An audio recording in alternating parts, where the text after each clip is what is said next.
Whoop. What was that? Oh.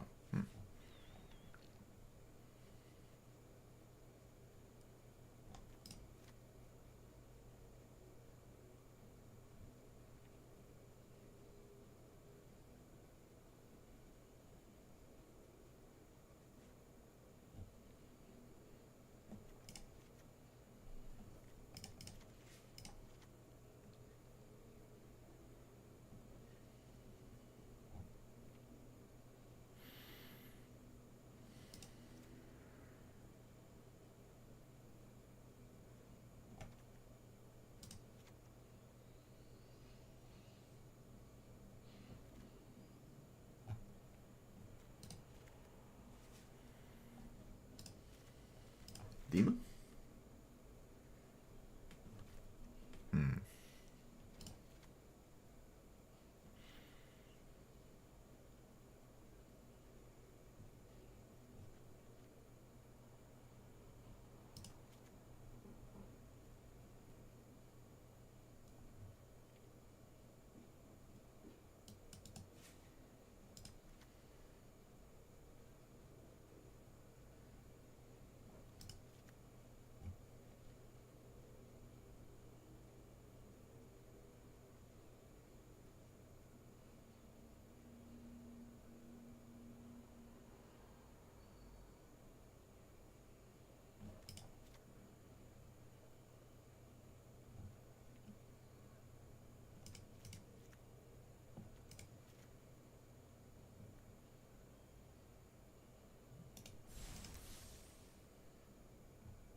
I guess Mana Rocks?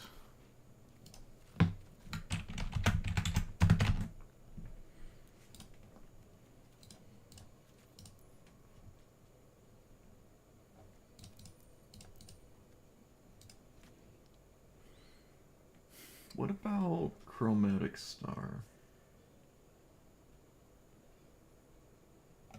Can play it, cycle it.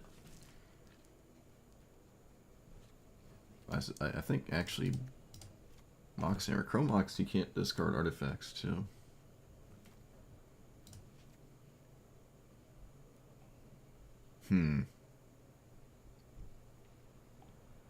Might be wrong.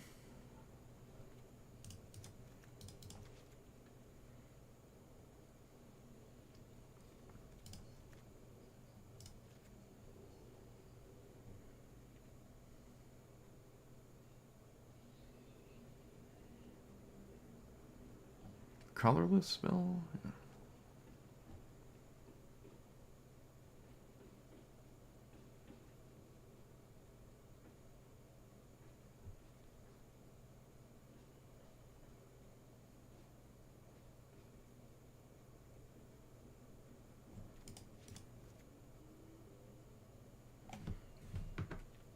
Hello. Could do One Ring Paradox Engine shenanigans pretty reliably.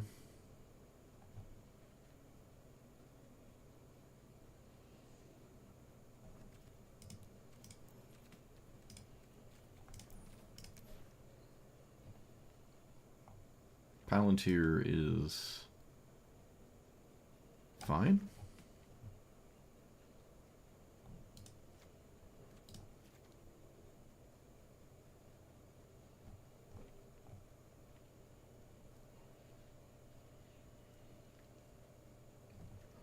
I'm smelly? What do you mean?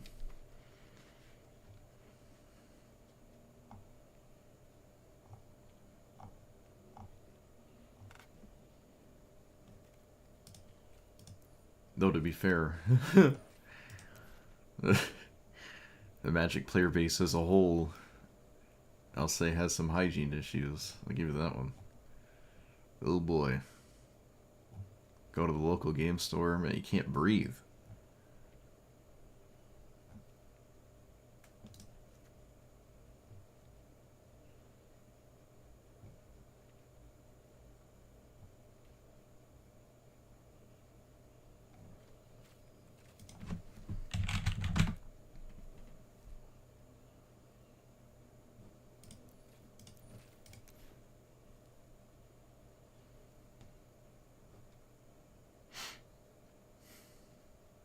Oh, I've seen this like 1,000 times in this commander.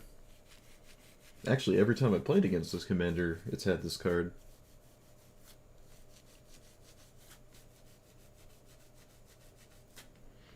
Another goofy 1-mana artifact.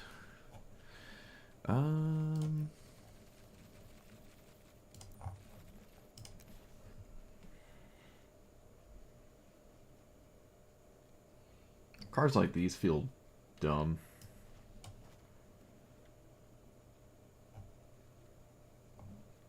For now.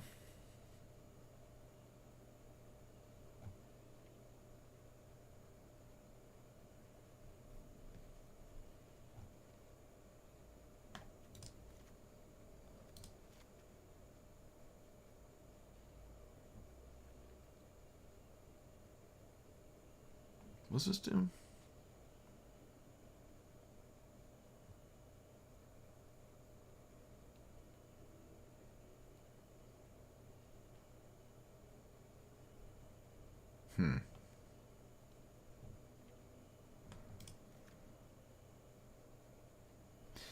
Bolus's Citadel.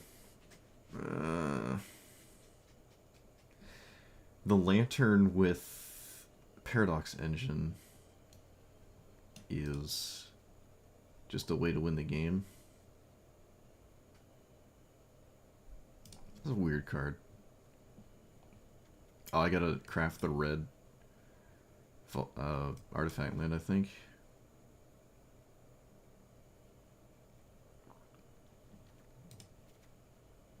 Is that my phone?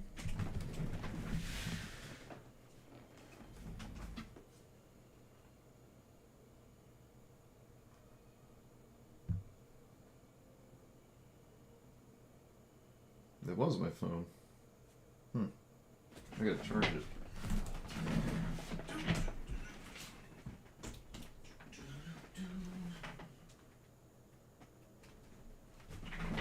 There we go.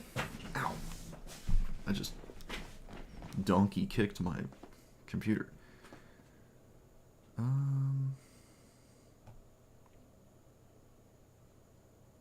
Chainsaw. Probably Corey Steelcutter.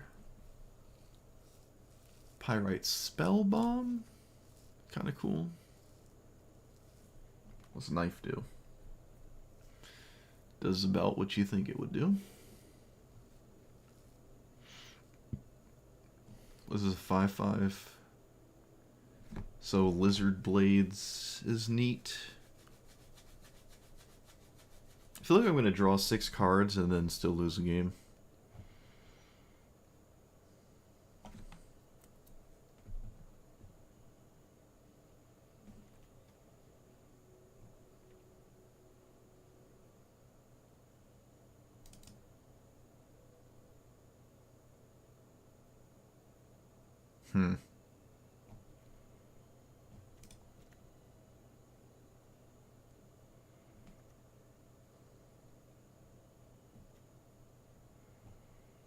Wait.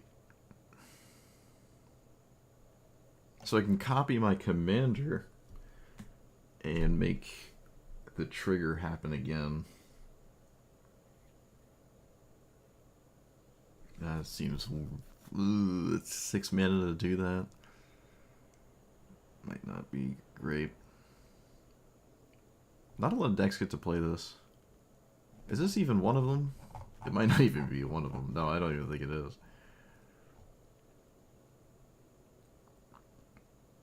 Probably can play Embercleave. If I get enough creatures in here.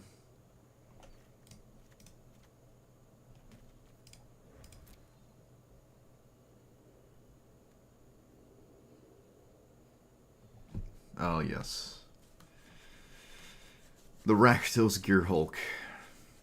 Menace Death Touch. When it enters, reanimate a 4-drop from your graveyard. It gets Menace, Death Touch, Haste. Wait, what? So it enters with a finality counter. Oh, just so if it dies in combat, it's also exiled. I was about to say, why does it exile in 2 different ways? But yeah, it can die in combat. So you reanimate something out of your grave. Ugh, jeez. I feel like if you kept the creature, this would be okay. I don't know why it doesn't. Like, I don't think this would be busted at all if it lets you just keep the creature. It's very strange it doesn't. I don't know, like, what's the idea? It would have been completely fine if it did. Probably wouldn't even see any more play than it does currently.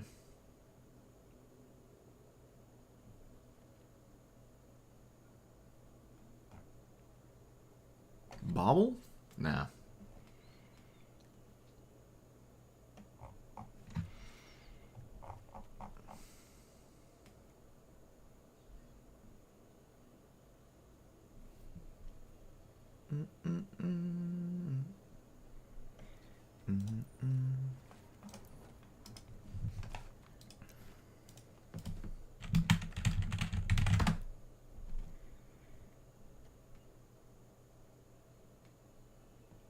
Yeah, I do like weapons manufacturing.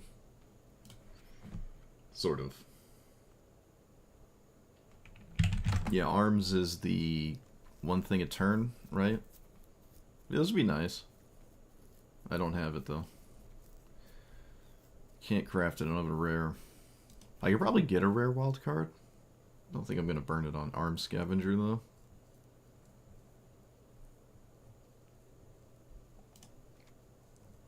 If it was good all the time, I'd probably craft it. But I don't think it's good every single time you play it.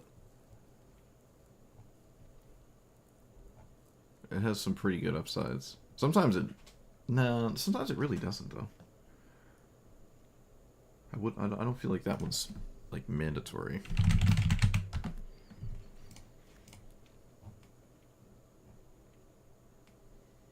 What does darkness do?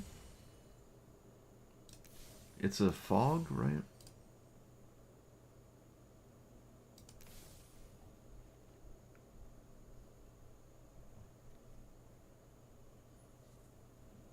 I don't even think I have enough creatures for Rezug. I only have 7 creatures.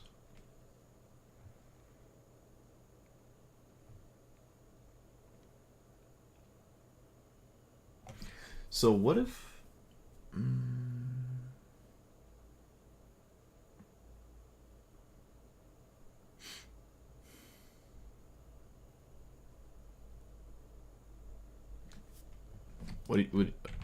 What? What's a free sack outlet? Oh, just one in general? I guess.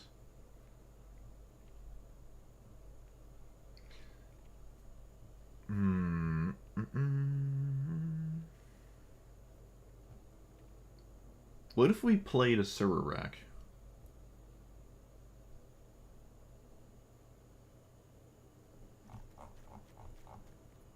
Can we play a Surarak Rowan?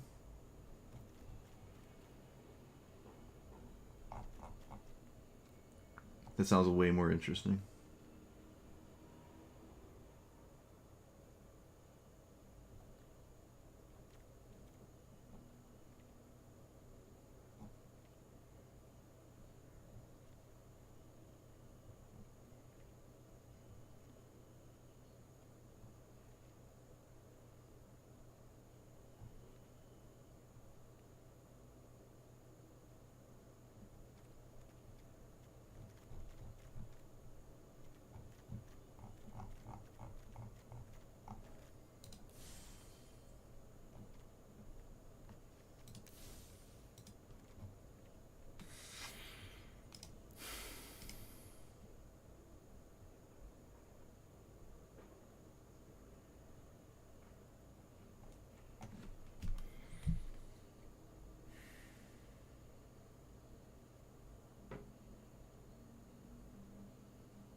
Okay, maybe not Rowan.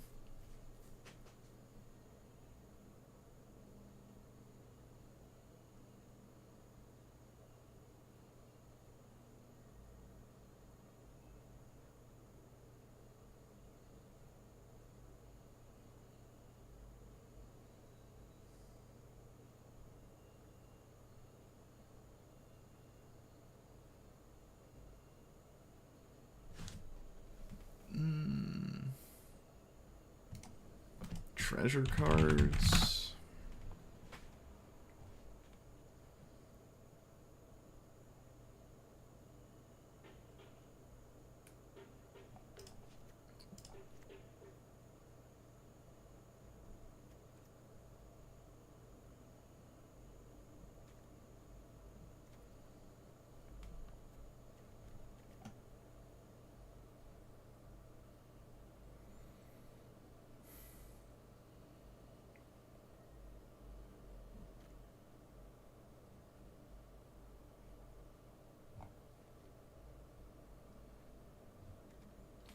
Fable the Mirror Breaker.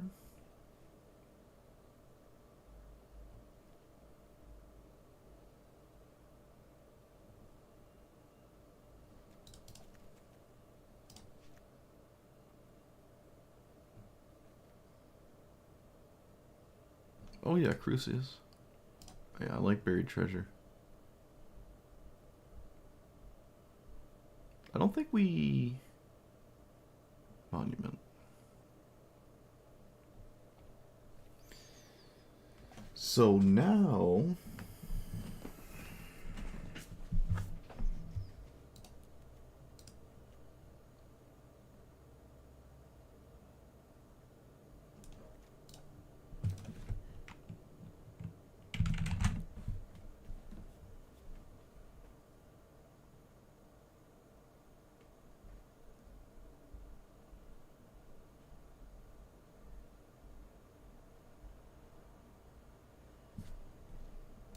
That's interesting.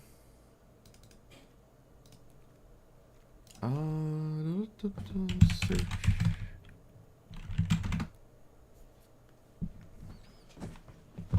What is creation doing? Not really anything. It could get a Sururak.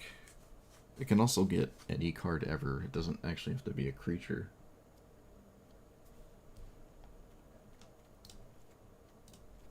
Okay, Hull Carver looks kind of ridiculous now.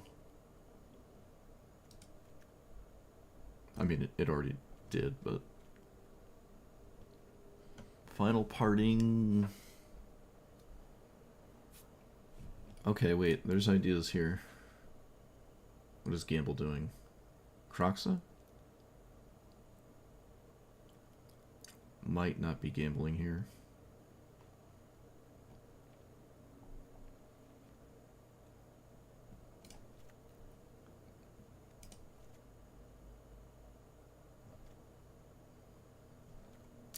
Looting? No more Ember Cleave. Okay, this is more exciting. I like this. More mana rocks.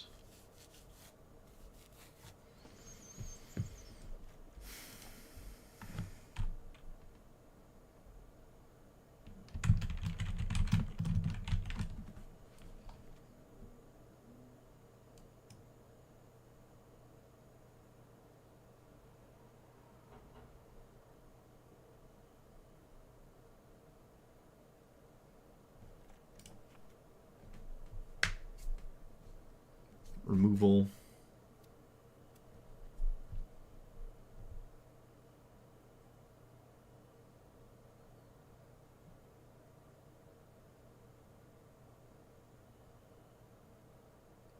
I kind of like discard, I kind of don't.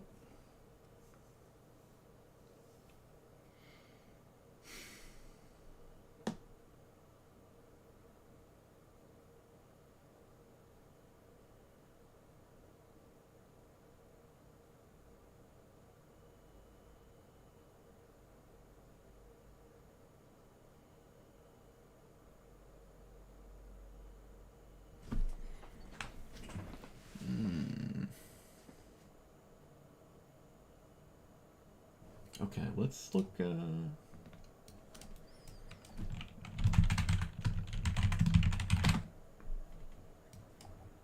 What does the internet have to say?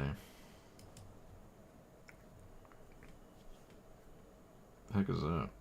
Enter your discard, draw. Discard one, draw two. Huh.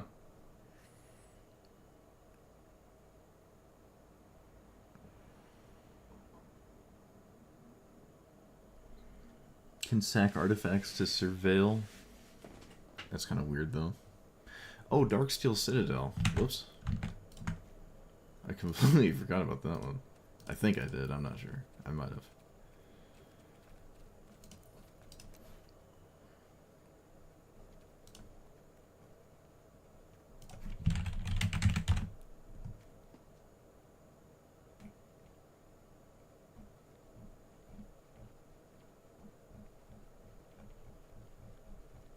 Ugh. It's gonna do it the hard way. Alright. How do I land artifact?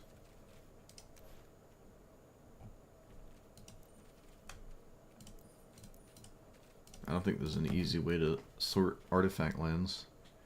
There's more than just Darksteel Citadel.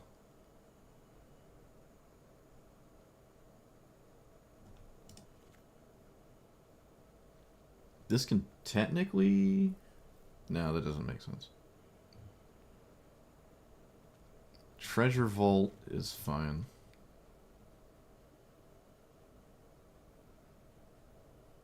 Spire of Industry is also fine, but I don't need this. Excuse me, I don't need this. Probably better than Mana Confluence. Probably better than a mountain or a swamp. That's fine. Hopefully it doesn't ruin anything. I wouldn't say it's likely.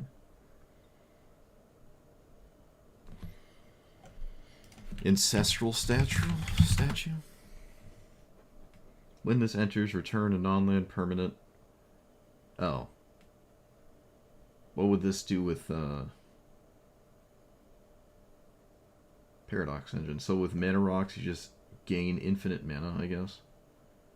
But you'd also need something to do with infinite mana. Your commander doesn't give you anything to do with infinite mana, except sack your board, and maybe that's lethal. I don't know if that matters, though. It's also, what? A minimum of 5 mana to have infinite mana? So you need 5 mana sources? Yeah, that's like extremely steep. But I still want more Mana Rocks, so it's probably somewhat likely that it works. Can maybe Chrome Box now? Still probably can't Chrome Box, actually.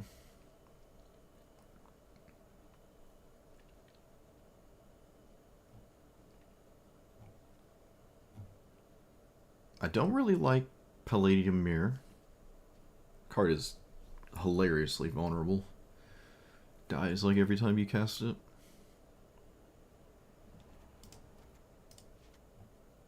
The 4s are fine.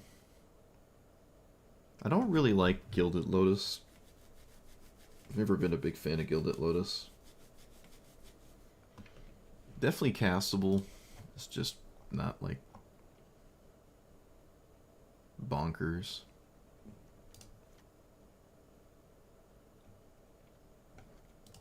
Okay.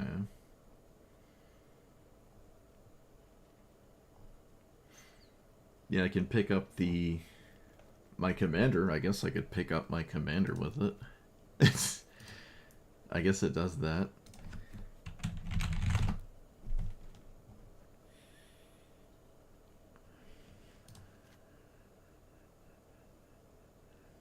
Yeah, we're not going to play Croxa.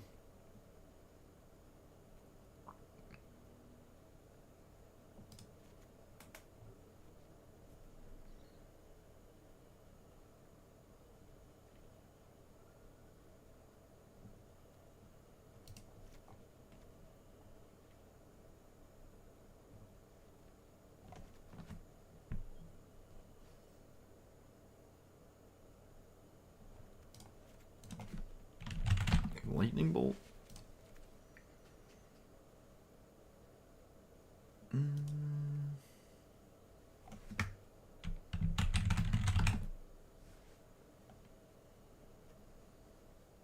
Oh, the other Gilded Lotus. Sure. It's just another Gilded Lotus, I guess. Pretty easy. Well, triple colorless. I think I can use that. Maybe not, though. It's kind of hard to use triple colorless in some kind of, like, combo-based scenario with the One Ring, Paradox Engine, a server rack. Triple colorless could be... Like, I still need black mana for a server rack. But, I mean, this can't be the only thing I have anyways, so that actually doesn't matter. It, like, can't be the only mana rock I'm untapping, so I would have to have some other kind of thing. Yeah, I don't know.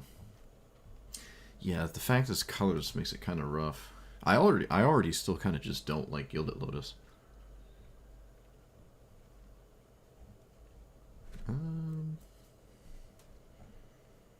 What is another... Wait, I wasn't done looking at this. Whoops. Metalwork Colossus. That can be seriously scary. Can we sack stuff like Wellspring? I don't think so. There's Deadly Dispute. What's the other Deadly Dispute? If there is one. Also, how many colorless cards are in here? Can you... 24? So... Mystic Forge?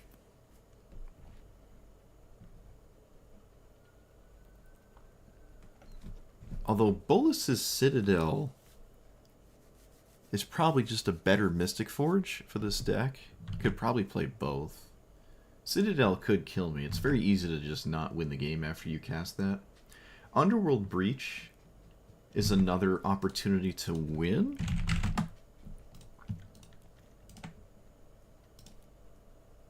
Okay.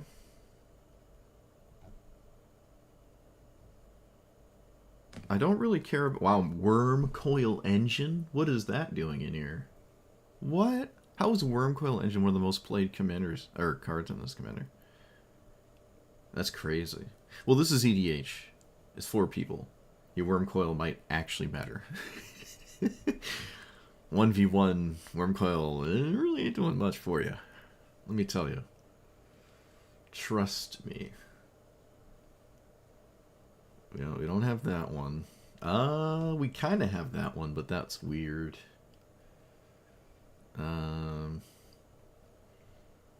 You know, I mean, if you're playing Wormcoil for anything it does, that doesn't change that the Wormcoil itself is the problem, right? I know why you would play it. It just doesn't. It doesn't work. Like, it has... Yeah, you play it for its text box like you would play any other card. It's just that card as a 6-mana 6/6. It's like, doesn't... It just doesn't work. The last, like, 6... It's been a while. But, like, the last 6 or 7 times I've played Wormcoil, it didn't do anything. Like, at all. Maybe it gained 18 life. But in any context, I can say with certainty that didn't matter. Death Touch on a 6/6 also almost never matters. The tokens are kind of funny, I guess. I really think I think Typhoid Rats is just like better. It's like a better Wormcoil. There's also a 3-mana Wormcoil now, I think, right? It's got like Prototype or something. Ooh, that's a nice one. Don't have that though. Professional Facebreaker is a little weird to me. Derevi puts it in the graveyard? Deredhi enters. Yeah, you can swap something. Do I own Deredhi? Well, I'd only swap things if it's in the command in the graveyard though. It doesn't do anything if it... Well, it just doesn't do anything if I don't have any cards in my graveyard. I can... Oh, wait a minute. I can Deredhi with Final Parting? So I can Final Parting Paradox Engine Deredhi. Ooh. When it attacks... Engines or attacks, choose our... Yeah, yeah, okay, alright.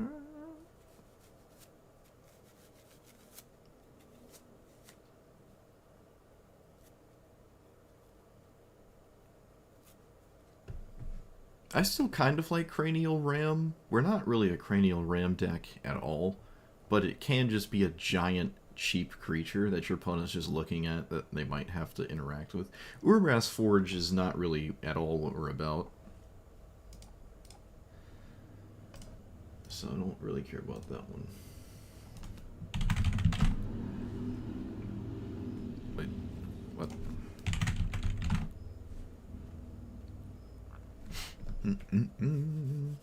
Whenever this a creature stations it, it gets... Alright, so your creatures just get Death Touch Lifelink. Well, I only have 10 creatures in the deck. Most of them don't care about this at all. So I don't really know about that. Yeah, most of my cards just don't really care about that.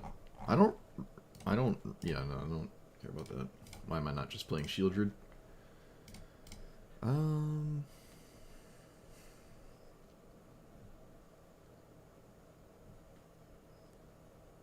Malakir Rebirth is fine. I probably actually do want Shieldred. By the way.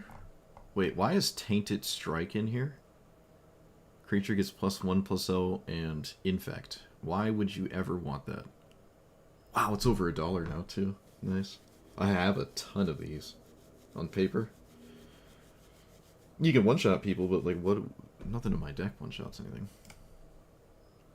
Nothing in the EDH recommended cards. Like nothing so far would one-shot anyone. Why is this played?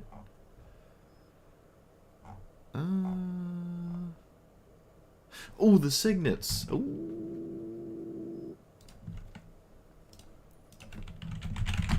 I forgore. Oh, amazing. That's so exciting. Those two cards alone make everything great. I am so happy I remembered those. As in, this showed me them, because I would never remembered them. Well, we don't have that card, thankfully. Oh, wait, what about you? What are you doing? What is Tezzeret doing? Artifact creature? No. Search your library for one drop? No. Okay, it doesn't do anything. What about you? No, you don't exist. You? I don't care about you. Phyrexian Arenas, whatever. I most assuredly want... Huh, is this actually... Wait a minute.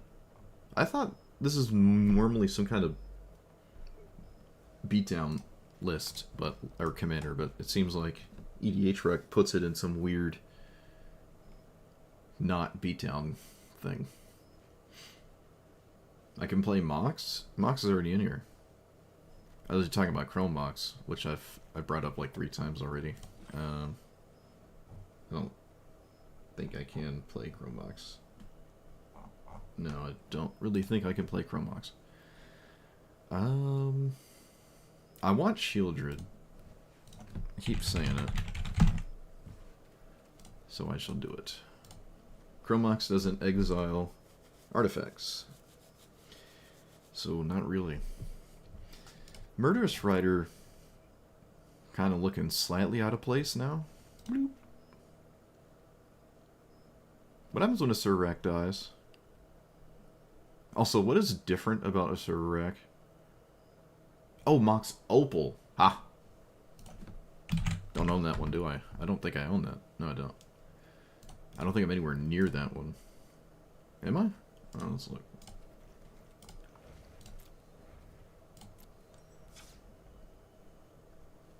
I forgot that one existed. Nope. 24 packs, so we can get it at 24,000 gold.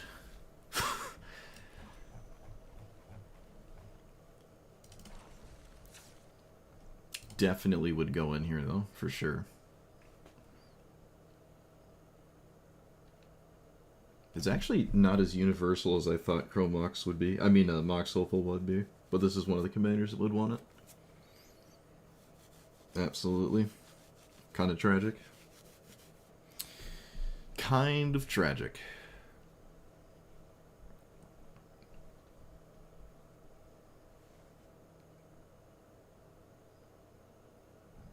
Okay, Tergrid. Boom, boom. 4. That. Boom. Yeah, we like Tergrid here. A lot of the Spider-Man set is like uncommons. It's like legendary uncommons, which is pretty neat. I really like the spider one. Like, well, yes, that really narrows it down. The spider one. I like the 2-mana 2/1 that gives them all like riot. That one's cool. Or at least the magic one is cool. I don't really care about the guitar Spider-Man art.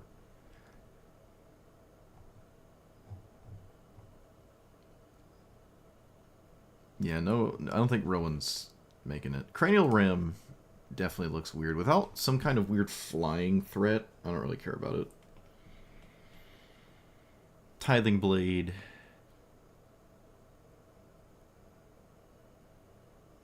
There's a lot of better removal in the game than Tithing Blade. It is an artifact, but I would rather have Ichor Wellspring in my deck instead. Oh, wait a minute. We looked this up before.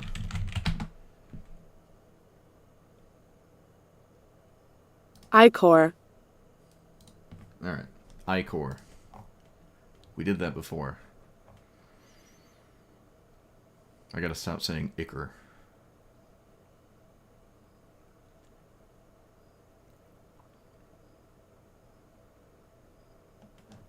You'll never get me to say mana, though. I can't say mana.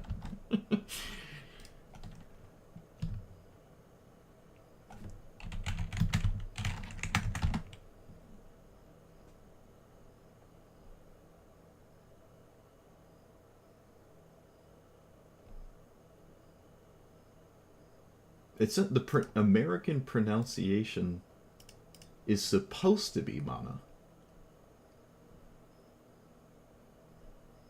Huh. I mean, everyone says mana. I'm not alone in that one. Everyone on Earth says mana. I'm not, except the characters in Diablo 2. Those are the only ones that say mana.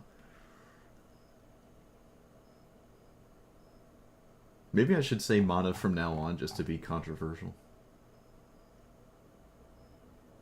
Is one of your favorite piles in paper right now? Well, paper has some really nice tools I wish I had here.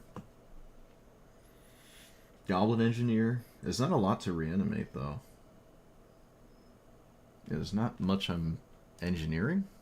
Assuming I'm reading it right in my head. Which I'm probably not. Oh, that's not how you spell that, is it? It bins artifacts. So it's like Demonic Tutor for artifact, but it goes in the graveyard. And then it's 3 or down. So it doesn't help me put any combo piece in. Wait a minute, if you run Goblin Engineer and put like if I had this in there and this thing?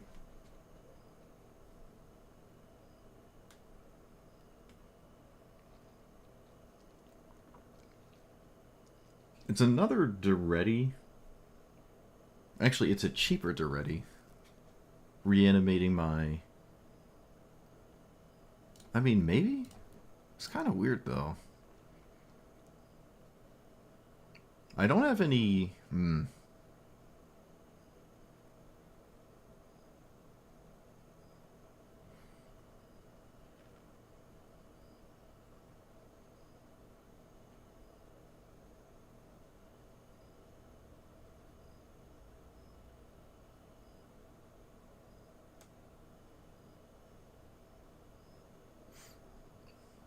Not enough mana.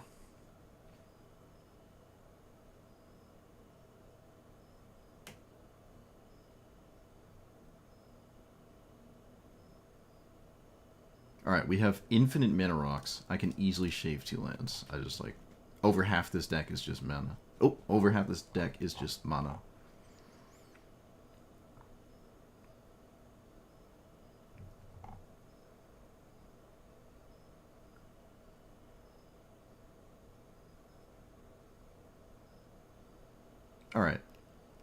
I'm kind of okay with this. Corey Steelcutter, maybe kind of weird. It only triggers once a game, once a turn. What am I doing with random 1/1s? Basically nothing. Okay, it's not doing anything.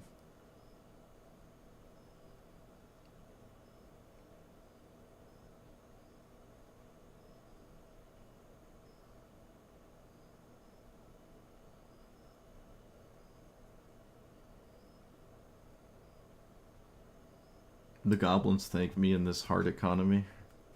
I'll take it.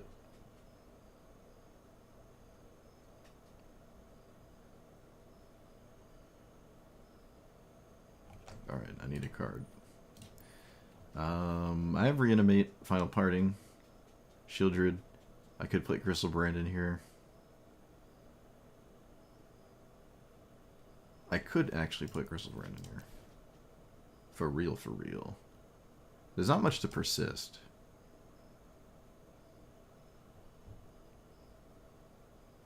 If you Rezug a Rack, it still works. In fact, it's harder for your opponent to interact with. But then you'd have to actually do that. I could run Damnation.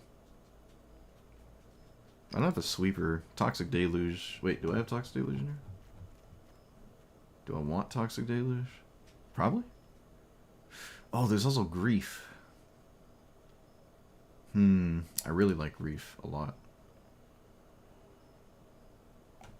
Okay, is there more room for Deluge, Damnation? Yeah, I'm not going to play with those for now. But I will say the first Sweeper might be okay, just to have access to it with all my tutors. The Warp Simulacrum. Enters, get a land. Leave, get a non-land. It actually kind of works with... Oh, no, it doesn't. It doesn't leave infinitely. Dang it.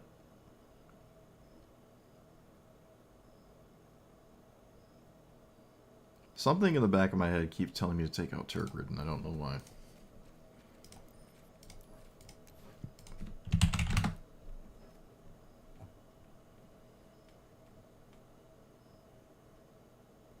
Wait a minute. Goblin, Artificer, Pirate.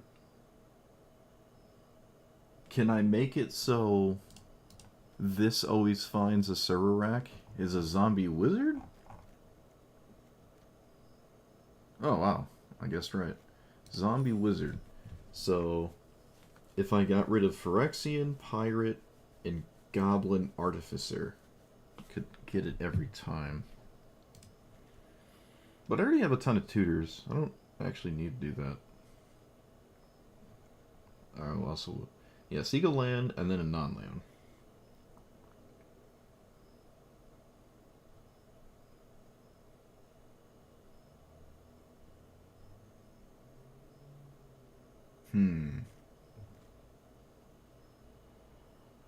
Oh, I'd have to lose Shieldred too. Yeah, there's no way.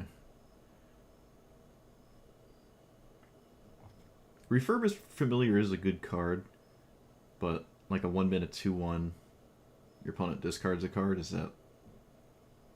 Do we care about that? I feel like I don't. If they don't have any cards you draw, I don't know. I don't think I care about that. Maybe this is just... Again, we're not like the beatdown thing, like I thought we would be, because I've never seen anyone not be a beatdown thing with this commander. What am I doing with these tokens? Currently, they just discount my commander. I'm okay with trying it. It might do something really weird, but it also might not.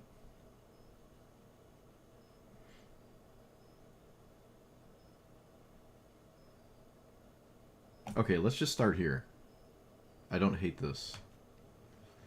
Alright, we're here with Imskir Iron-Eater. 8 mana 5/5. Affinity for artifacts. When it enters, you draw X and lose X life, where X is half the number of artifacts you control, round it down. So if you have 6, you draw 3. If you have 7, you draw 3, so on and so forth. Pay 4 mana, sack an artifact. This deals damage to that artifact's mana value to any target. Ideally, you're probably going to throw artifacts at your opponent's face, but I'm not super enthralled with the bottom part of this. It does work. I'm sure there's ways to like throw really expensive artifacts at your opponent's face and do it rather consistently the moment you cast this, because if you have like Portal to Phyrexia and for some reason Portal in play is not good and you want to throw 9 damage at something, it's kind of nice. But this is not the kind of deck that's trying to do a bunch of face damage. So the first chunk of damage, if it's 9 on turn, I don't know, let's say 6 or something, with a bunch of mana rocks, that's kind of cool, but what's going to end up happening is I'm probably going to throw it at a vital creature I have to kill anyways. The first 24 instances of damage you do don't matter. It's all about the last point of damage, and the first giant chunk is not super scary in a non-aggressive Imskir deck. I haven't seen this commander played like this before, and I just sort of bumped into it when I was looking at things to try. I thought I was going to just be forced into the 1, 2, 3 drop creatures, artifact stuff, draw cards, bludgeon my opponent to death, like I always see this commander do. But I thought it would be more interesting to do anything else, because you know me. The less creatures in a deck, the more interested I am in actually playing it. So this deck has, what, 12 creatures? Probably could go down even more. My idea is to Asurak combo people, so stuff with Paradox Engine, Asurak, and then any sort of like artifacts that tap for mana, just bounce this infinitely, and then your opponent dies. It's a lot of clicks, but people are familiar with it, and they might just concede to it. So there's that. There's also the One Ring with Paradox Engine. There's also Turgrid with Paradox Engine, which is kind of interesting. This is annoying to deal with for your opponent, but it isn't annoying for a while, unless I'm presenting a lot of upfront damage. So I'm not really sure about this one. It could matter. It could matter. When you have Paradox Engine, it untaps all the time, and then it becomes very problematic, but you still have to do that, so I don't really know if I like this one that much. It's just something to maybe strive for as just a pseudo-combo Paradox thing. There's Final Parting with Paradox Engine Duretti, or Paradox Engine and... what is it? Trash for Treasure? Yeah, you can reanimate your Paradox Engine this way. So there's quite a few ways to get this card. Just like a Asurak, you can have all the tutors in the world. I might even want more tutors than I'm running now. Goblin Engineer doesn't reanimate the card in question, but it can put it in the graveyard for your Trash for Treasure or Duretti or something to get. But I don't know if this is that amazing for what exactly I'm trying to do. There's card engine things like this. This is kind of a newer one I see all the time in Imskir now, and just draw a bunch of cards when you play artifacts. It's kind of neat, I suppose. But I think if anything is going to change, it's probably just more tutor effects, so I can consistently get to where I want to be. Just sort of like Rowan, where Rowan discounts all your spells and then you explode and win. This just draws a bunch of upfront cards, and this is the discounted spell itself. So it does act a lot like Rowan in that way, which is kind of... I mean, even in the life loss department, it just acts like Rowan, which is really neat to me. I'm going to need all the help I can get, I feel, because there's probably a reason I've never seen anything like this. So I do have Ragavan in here to, you know, just those early treasures can be extremely powerful and all that jazz. So... we'll see what happens.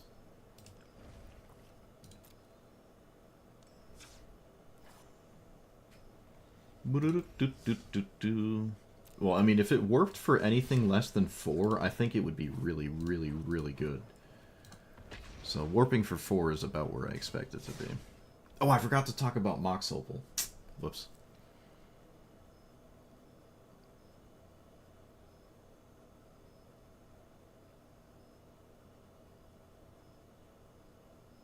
I'll talk about it after. No, let's do it now.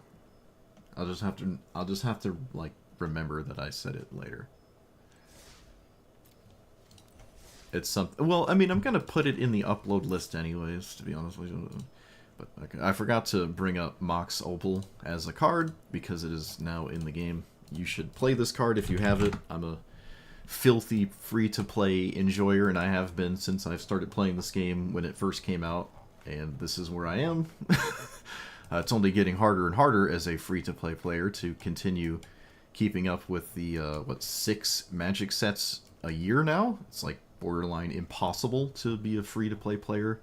At least maybe in more formats where you have more than one of each card. It's probably just downright impossible to play like 3 decks in any given standard cycle as a free-to-play player, but this is one of the ones I have on my list to craft at some point, and if you have it, it should just be in here, but, well, I don't. Alright, there we go. We set it.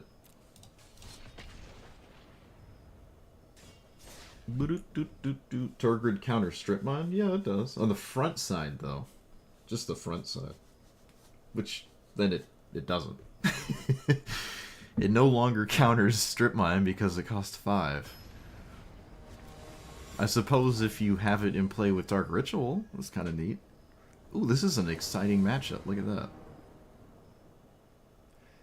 Alright, I'm on the play with Ragavan. First game, too. That's kind of cool. Look at that. We did it.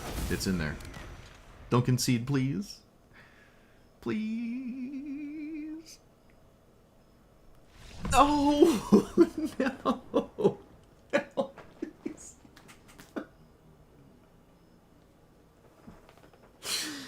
And then you wonder why I don't play Ragavan. I wanted to play against this. And then you wonder why I don't play it. How am I supposed to make content with this card on turn 1? Come on. It's so stupid. It's so dumb. It's so stupid. Whatever. I mean, whatever. Look, it hasn't changed since I said that a year ago, and here we are, a year later. Just like... It's just, like, I can't... Like, how am I going to upload that? Like, you want to play that turn 1 every game as a content creator or something. It's just dumb. Okay, no artifacts is weird. Well, I mean, there is one, but not really. We do have Creation Breach. No, I think I should do the mulligan button. I think that's a good idea. Enters whenever a creature controlled one encounters... Sure. So... Goldhound turn 1? Do I need... I'm just not going to get either dual colored land, I just don't need it. Enters the number of counters on it, X, yep. You attack, remove a counter, and draw a card, and make it 2/2 short. Alright, I don't think I've seen this before.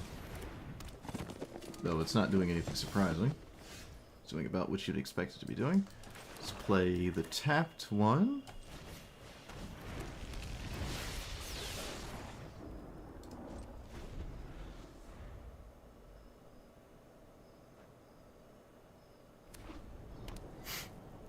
Starting town. Starting to see that all over the place. I don't know what it is with these 2 cards. Every time someone has one, they have the other. They come in like deck shuffler algorithm pairs. It's really weird. Like every time I see this, this is here. It's happened like the past 6 times. Or maybe like 4. I don't see it that often, but it happens a lot.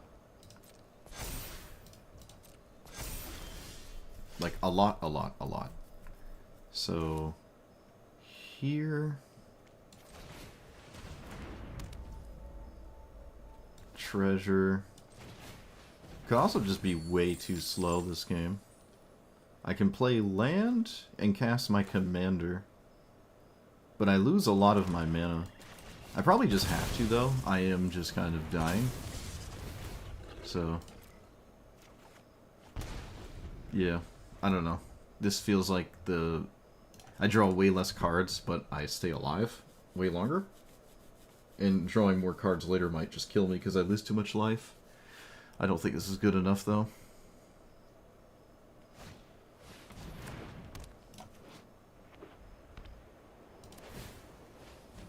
Well, it currently isn't.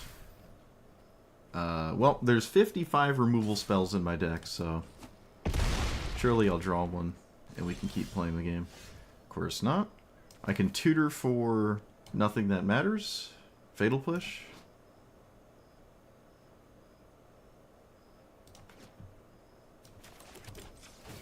I'm not sure where I'm going long term with this plan. Currently not really anywhere.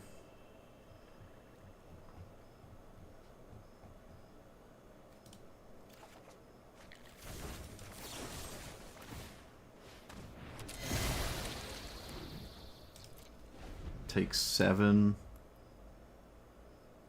Yeah, this just doesn't accomplish anything.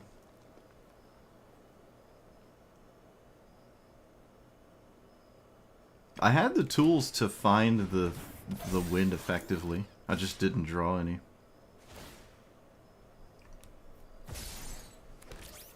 Do I block this? I don't think so. I don't think it matters. Maybe I should have blocked it because I'm going into effectively my last turn anyways.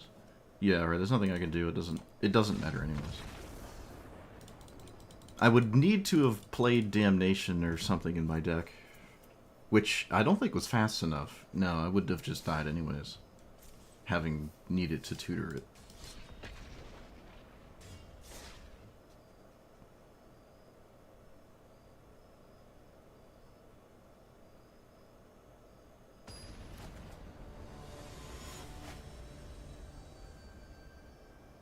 A lot of removal I could have found, though. It's a weird hand, but it's got stuff in it.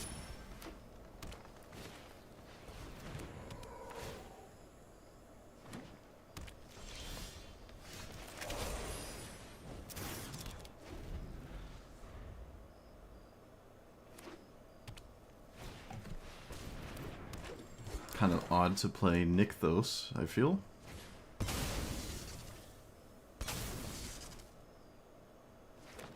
Okay, well, that's just the typical best thing you could possibly do. As per usual. I need to net myself mana. I'm just going to play the Mind Stone first here. Lose the bauble, or sphere.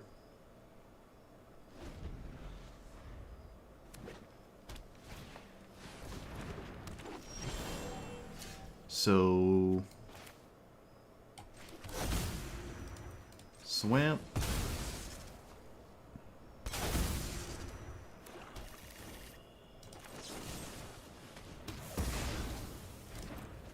I don't have anything else to do here.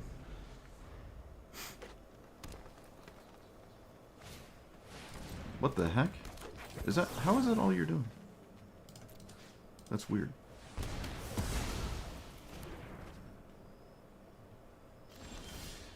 Dark Ritual. So I can play this.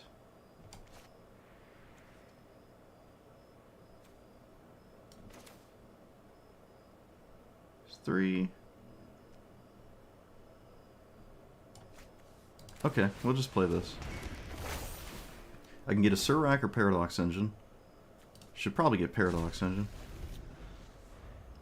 You only lose life if it's a creature? Yeah.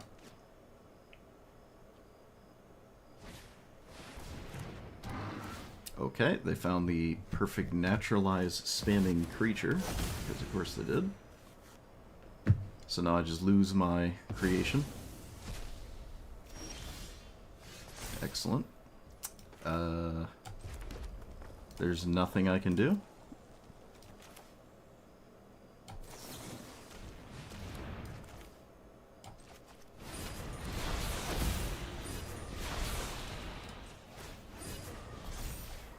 Excellent. Alright, lost my Paradox Engine. Cool.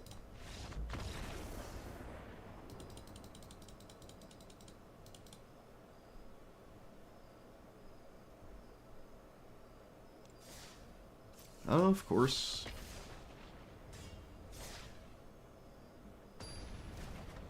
A lot of giant green creatures that don't do anything there. Like a metric boatload of them.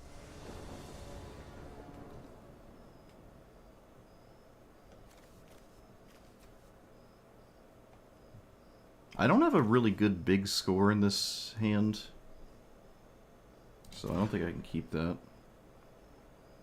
One land? Well, it's just not viable at all. What are these hands? Oh my goodness. Alright, well, I guess I get rid of that. What is going on?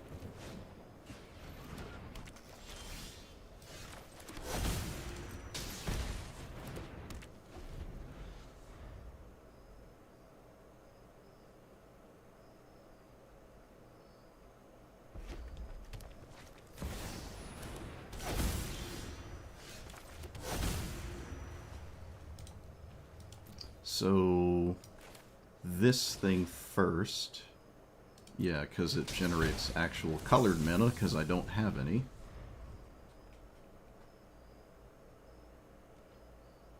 Opponent chooses to do stone cold nothing.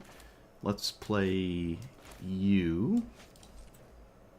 Red, black, that, this. Okay, I don't know why I delineated it so hard with the mana there. This thing, and then that thing. Alright, so we have a ton of mana. And I can actually sack these whenever I want? No, I have to sack them normally. Alright, so we just have a bunch of stuff. I can get Paradox Engine with the Inventor's Fair. Did I have to play a land? I suppose I didn't have to play a land there. Wonder if it was right. This is a very strange card. Also at instant speed. There's no need to do that. It was odd.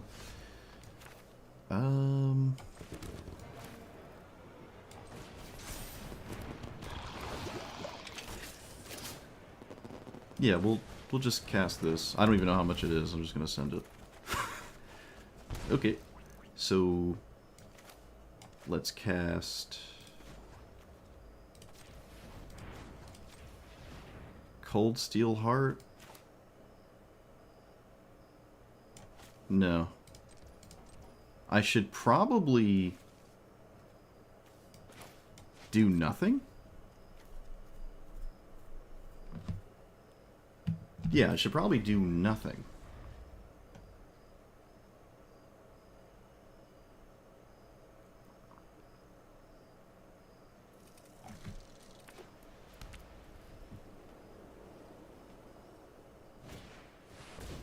That is... What? Okay. More ramp spells out of Val is very strange. Or at least I feel like it's strange. So Paradox Engine is the take here. I could take the One Ring, actually. Yeah, because it gives me protection from the combo. That actually has merit. Well, I mean, it does for a turn at least. Do that. That. Time Warp is definitely better than the other ones. I know I have the One Ring to draw, but, like, I'm not gonna... Let's do this. I don't take damage. Let's do this on red. Could do it on blue as well, actually. Alright, so I have protection if they do go for the combo. It just doesn't work. Actually, if they go for the combo, it might force a draw, because there's no stopping the combo. Well, that's awkward. I didn't think of that. It just, like, stops the draw there. Well, if our commander dies, we get a bajillion more cards, too. But yeah, I think this is a forced... Alright, they just did that. They could have just destroyed my entire artifact arsenal, and they didn't. I don't really know why. Well, the One Ring's indestructible, to be fair, but still, I think I'm blowing up everything except creatures there. That's very strange. I don't know. I'd probably survive if I got to keep... Honestly, I don't really know. So, this draws... Does it tell you how much? Don't make me get 7, 8, 9, 10, 11, 12, 13, 14, 15... Yeesh. Alright. Fortunately, it doesn't really matter how much life I lose that much. Okay, so Mox. We will take this extra turn now. We will cast more mana. I could just actually run this out. Should probably just run that out. Sack the munitions. Love to see it. Play maybe anything that involves not losing more life. So like you. You. And I have an extra turn. I probably shouldn't tap the ring. This is not lethal. I don't think it can be lethal. Let's see, I can... No.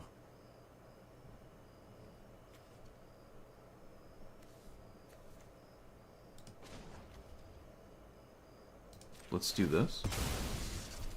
What does this do? Gilded Lotus, that doesn't change anything. Alright, they're over it. Really? I don't think I had lethal in there, did I? Let's think about it. They're at 16.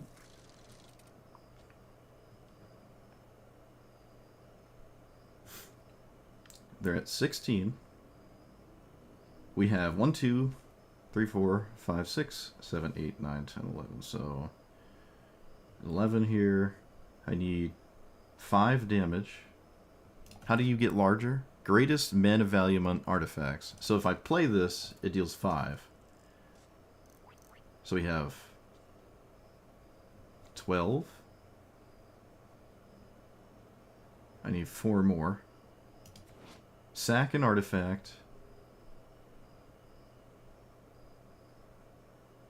Okay, so this guaranteed lethal. I said in the intro that like the bottom part isn't really relevant to me, and here it is actually just killing my opponent. Yeah, we can throw the Gilded Lotus at our opponent. Cool. Alright. Not how I expected that game to pan out, but sure. A boatload of basic lands. A boatload of basic lands from the Val player. Just like a ton of them. Very strange. Ramp spells into nothing. A sweeper is also kind of weird. Yeah, I don't really know what was going on there. They chose to blow up my creatures, which kind of makes sense. Like, you're just trying to make it so the ring and my commander kill me with life loss. But I think I'm still always going with the artifact and enchantment side. It's very strange. Yeah, I think the artifact and enchantment side would have won the game immediately. Pretty sure it would have. If not, it's like insanely likely to. Oh, Tifa with the 1-drop on the play. Always fun. Always enjoyable. Do you also have the protection spell?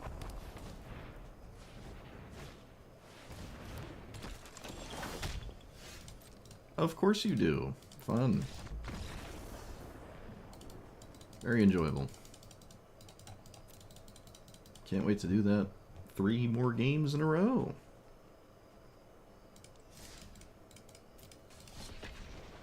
Perfect on the play, 1-drop, turn 2 Tifa with a protection spell. Every game. Might as well. Might as well. So, this is a weird hand. I like weird hands. We're no stranger to weird hands. Can actually get a dual land for the first time with a fetch land. So far I've been just getting basics, which is fine. It's fine. I mean, there's only one, like, interesting one anyways.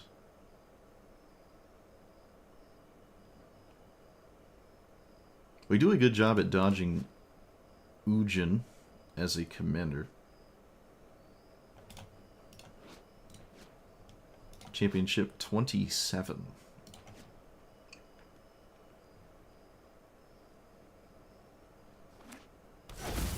Wait. Oh, okay. I was like, wasn't I on the play? Makes sense. What did they get rid of? Another land, sure.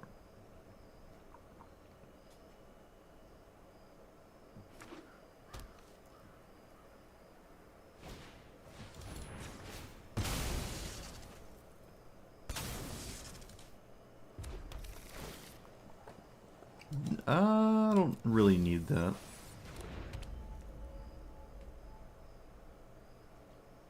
Well, they have a castable card. It probably doesn't make sense to cast it. Oh, it says this is true. Let's run out the non-haste one. I don't think they're going to kill this.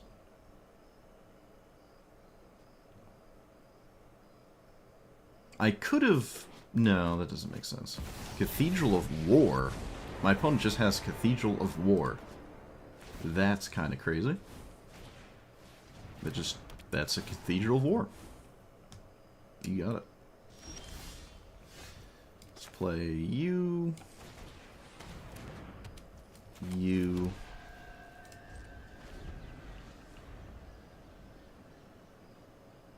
I wonder if they go for the ultimate, or they're like trying to do something different.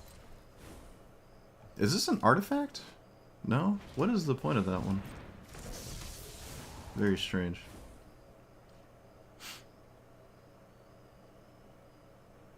I'm just so not threatened by this -7. I mean, if I'm not winning by the time it kills me, then I don't think I was going to win anyways. Alright, so they just do this so Tezzeret doesn't die, but Tezzeret just stays alive with less loyalty, so... I don't know. I'm just going to Lightning Bolt it at this point. Especially how they sort of wasted this hanger back. Might as well.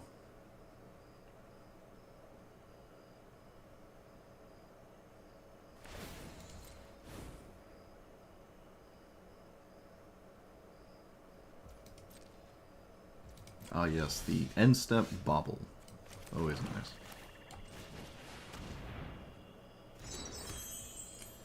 Let's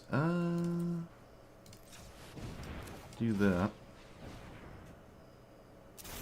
And then just pass.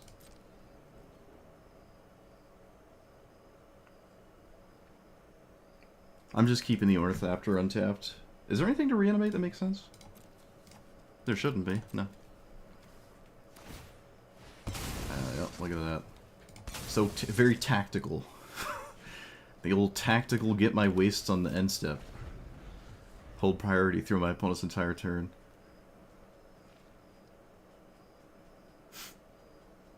One, two, three, four, five, six, seven, eight.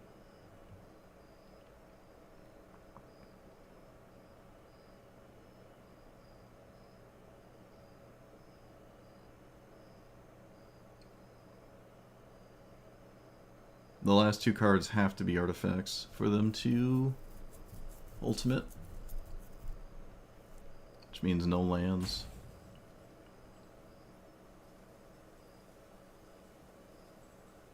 Maybe they're thinking of Cityscape Leveler?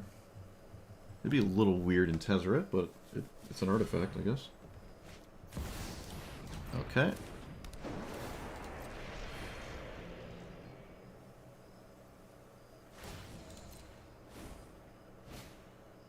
Meteor Golem, kind of like Cityscape Leveler. I don't really know what required any thinking of those two things, but you got it. Opponent felt like they had to think about that. Let's do this.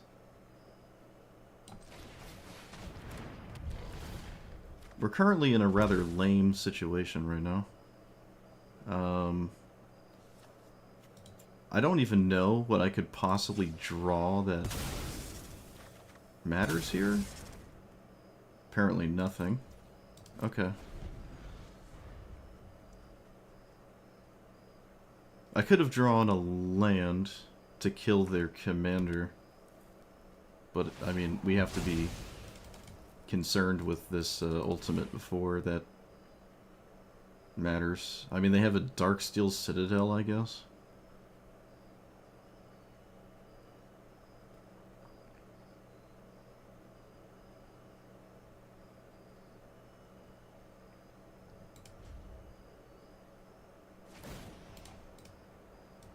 Opponent is taking their sweet time. Oh, right, the Forsaken Monument makes everything larger. Not very ideal at all. How do you not swing? What? How do you not swing there? That doesn't make sense.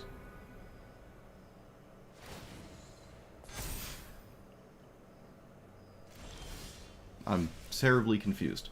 Okay, so Crucius, get rid of Grief for a more expensive card.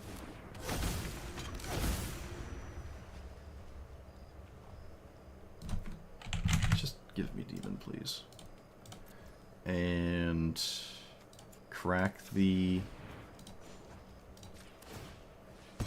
Mind Stone. Oh, well that just happened. So pass.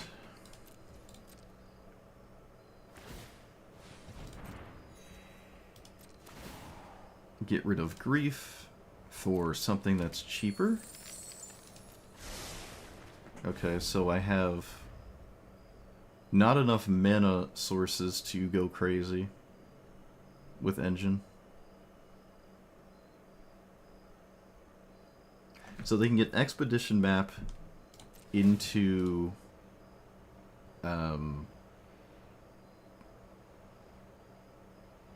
Inventor's Fair into something.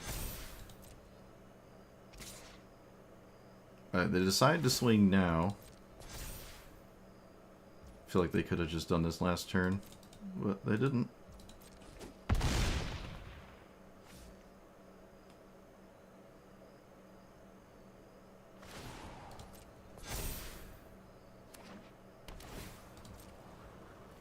So I want to kill the Meteor Golem. And I can reanimate it. That's a lot of life, though. But it kills the Forsaken Monument.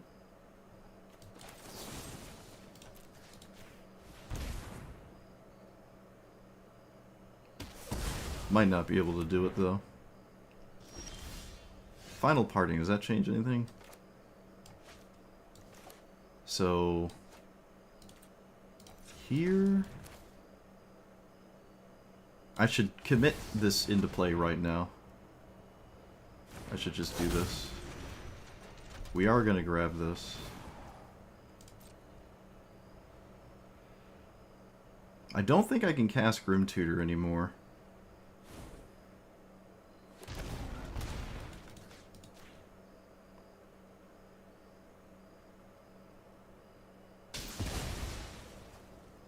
I can't swing.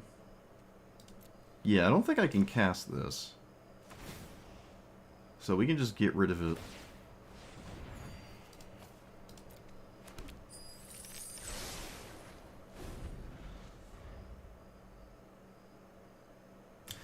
That's a mana rock. We're getting kind of close. We're getting close. This has to kill Crucius.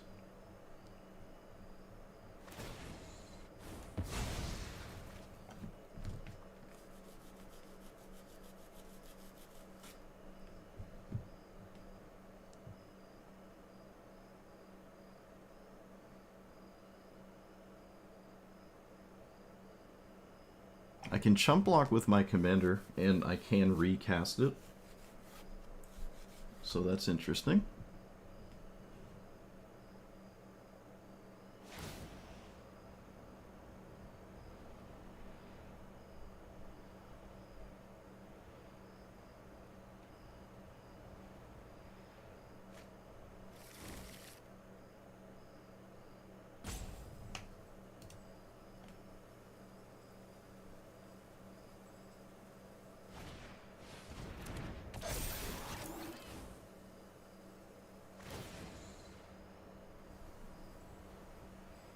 He's tutoring Soul Ring, yeah.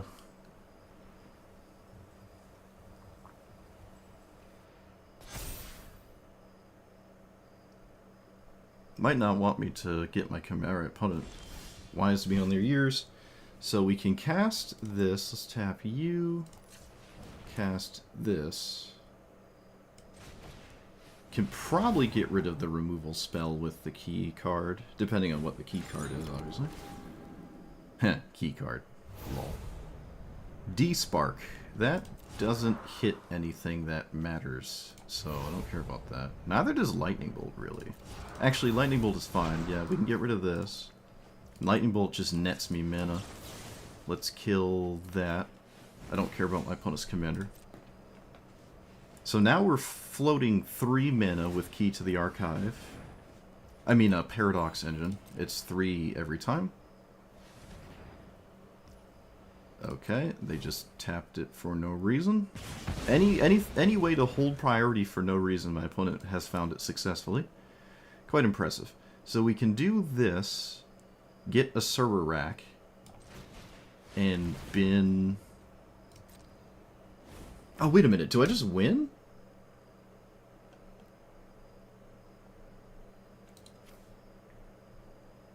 I don't think it matters what the other spell is. It doesn't, right? It goes straight to the graveyard, so we can just bin the One Ring with the off chance of reanimating it. It doesn't matter. It doesn't matter. So, win?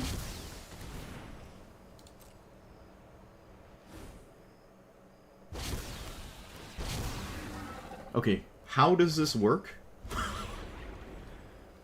Don't complete Tomb of Annihilation? Okay.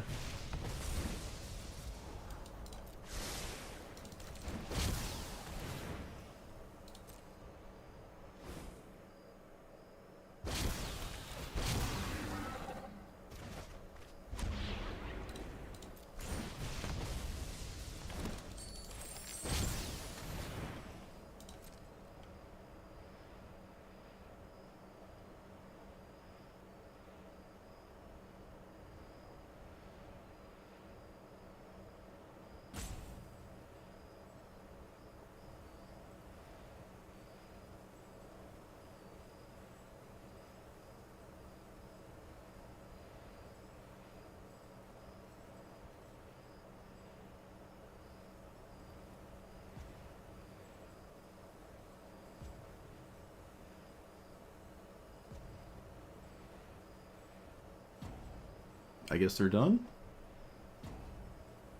They're done without conceding, I guess. Alright, there we go. We did it. We did it. My opponent also was holding priority endlessly because the mana they floated for absolutely no reason. There wasn't any cards in their hand or whatever, but just like the I like calling it LARPing. You know, you're like, ugh, it's like someone who's super into tactical gear when they like go airsofting and everyone else is just like they want to play airsoft, you're doing backflips and stuff. It's like you're floating mana to just LARP tactics. It's just like you got tactical gear, you're just LARPing. There's no just crack the Wayfarer's bubble. It'll save everybody a bunch of time. There's when you have no cards in hand and your black-red opponent isn't going to interact with your Wayfarer's bauble finding waste, I think it's safe to just crack it and auto-pass, but what do I know? But yeah, this is an infinite combo, as long as you don't complete the dungeon that I almost clicked on, and then you win. If I, for some reason, didn't win within the time allotted, it's extremely unlikely that my opponent would then win the next turn. Especially with this dungeon drawing cards. What are the other dungeons, actually? Dungeon of the Mad Mage? Yeah, I should have done that one, actually. It doesn't really matter, right? Dark Pool kills your opponent, and you draw with this one. And the other one...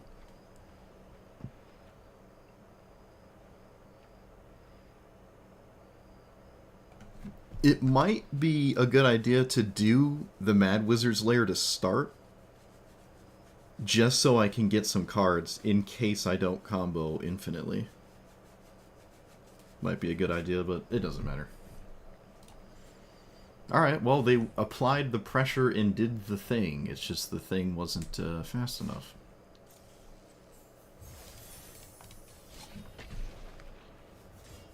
So far, what hasn't worked whatsoever so far?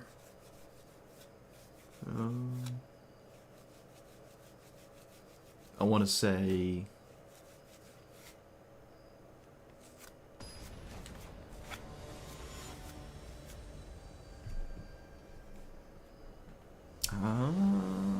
Goblin Engineer hasn't done anything yet.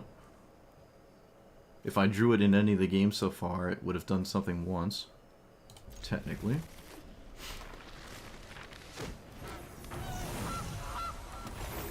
Oh, I didn't keep a hand with a removal spell. Whoops. Oh well, who cares? Opponent apparently has some kind of thing.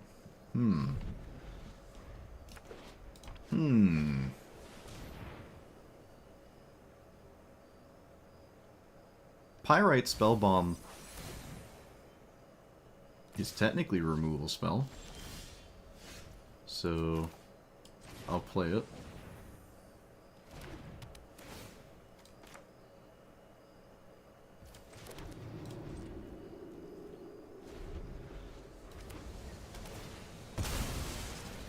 They can't go for the combo as long as I can shock it, and they have no way to protect it. They have some kind of instant speed thing. It could be Solitude, Flare, something like that. I could also just proceed to not do anything if I don't draw... Okay, I did draw something. I'm not exactly interested in respecting the combo, so I'm not going to respect the combo.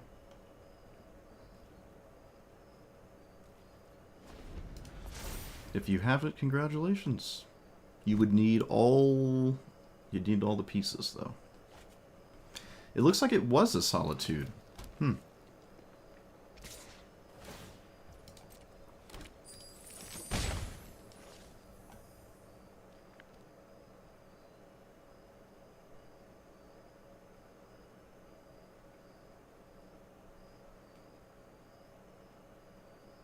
They watched my video and decided to play Val.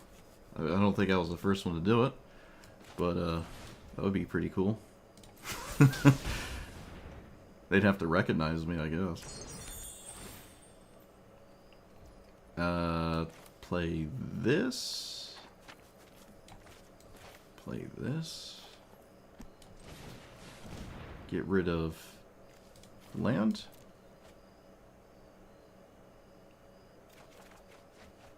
Well, that's not ideal. I think I just draw off this now. It would be nice to draw a land. I can play Buried Treasure first, actually. That's okay. I'm okay with that.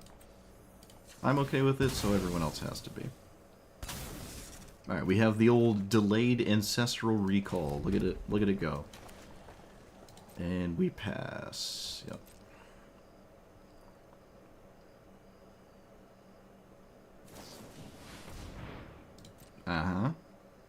This cannot get the combo piece, so I don't know what it gets. It got the combo piece. I'm a bit confused, but maybe there's something that makes this make sense. Could reanimate it, I'm sure, but we'll see. I mean, they knew I could do that, so there must be some kind of way to reanimate it.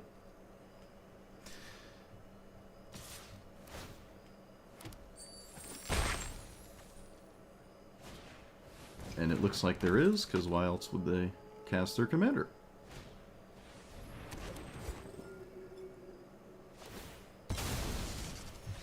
Cool.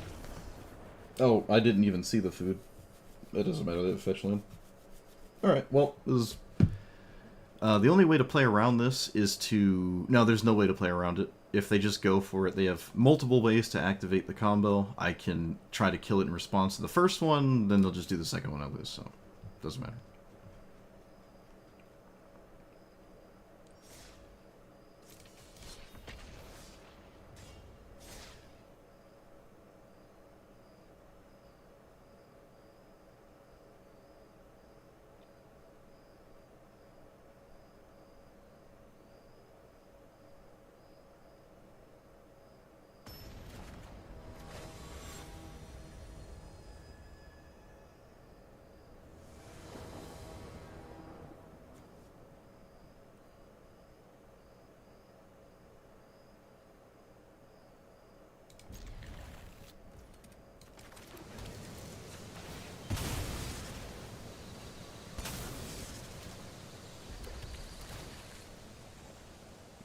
Sure.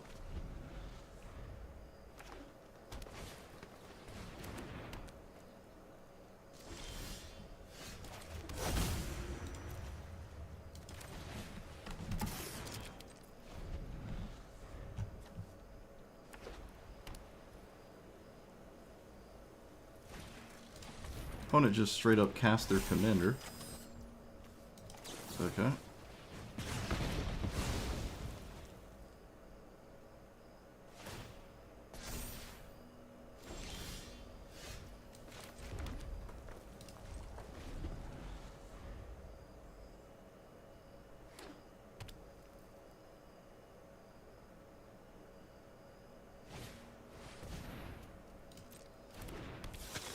Well, that's not good.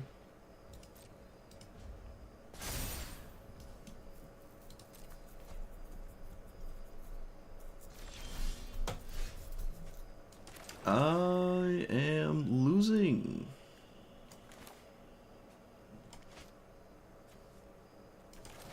Still interested in casting this. Thoughts for these two vehicles that perpetually give lifelink to crewing creatures? Why do I want lifelink?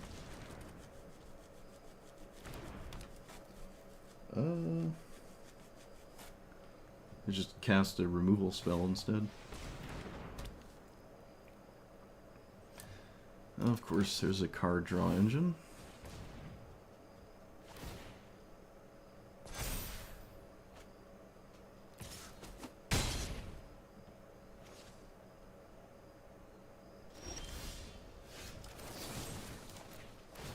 Let's see what kind of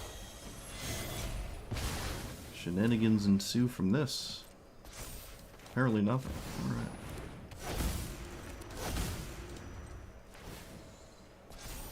Well, those are a little too late. I don't think I want those. How do you let me draw here? Isn't that, like, crazy? I feel like that's crazy. Apparently it isn't. They didn't even hesitate. Probably have to just eat the sphere with Deadly Dispute. Although I could just eat Chainsaw and keep the sphere around. Yeah, it might be just better. I don't know.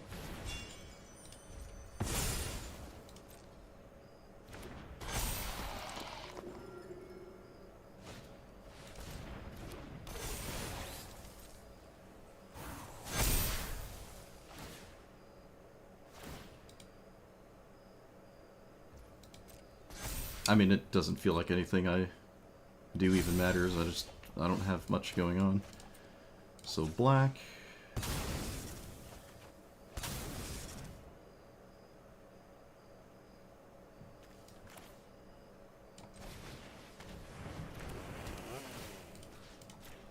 The Ozolith is just laughing at me. Like I just can't stop anything.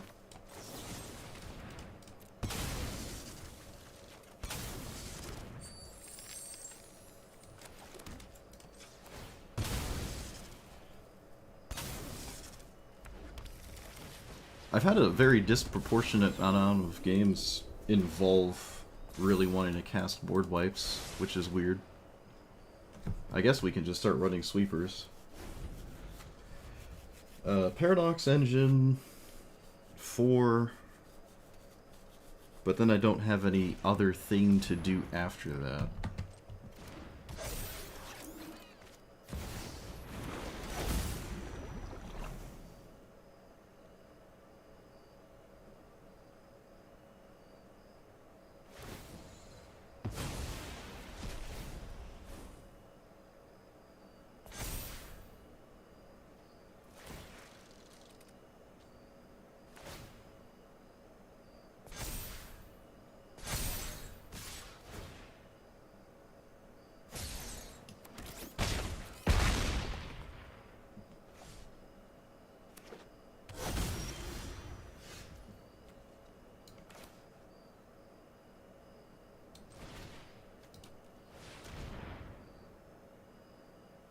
I think I just have to get Paradox Engine.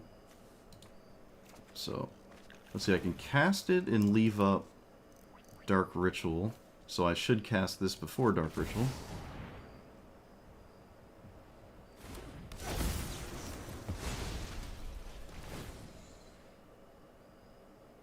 I can trash for treasure nothing of consequence. Oh, wait. Okay, let me tap first.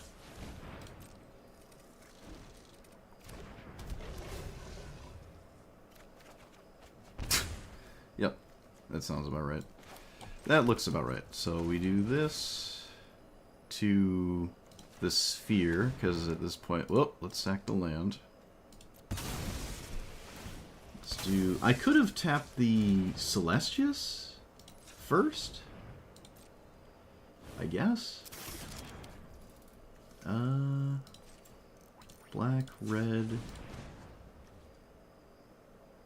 Yeah, let's try to do this first. I don't know if that matters. Okay, it doesn't matter.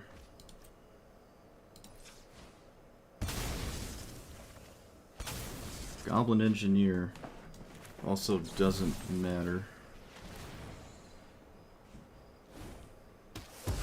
There's nothing I could put in my graveyard that changes anything.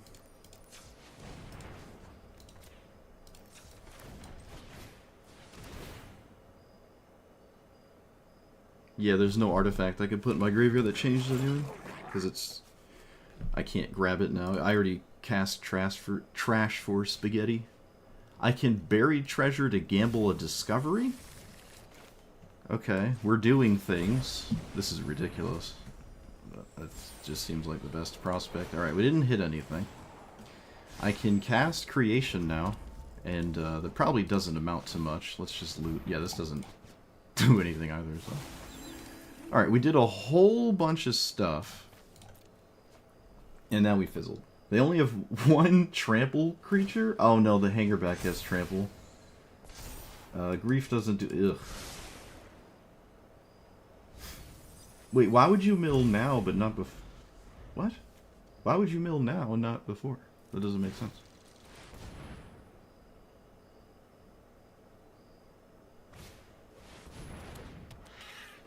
Yeah, that doesn't make any sense.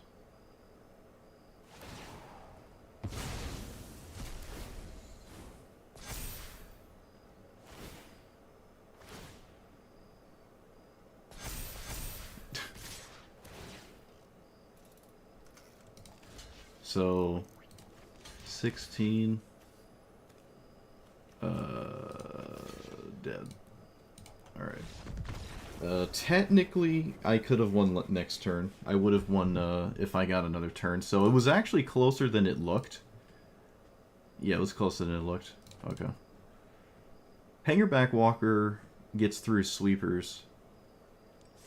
So if I did have a sweeper, it probably wasn't going to be good enough that game specifically. I'm still not really interested in running a bunch of board wipes. What I am interested in is maybe slightly more card draw. Although I haven't really struggled with assembling it. It's just a matter of having the time to put it in play, I guess.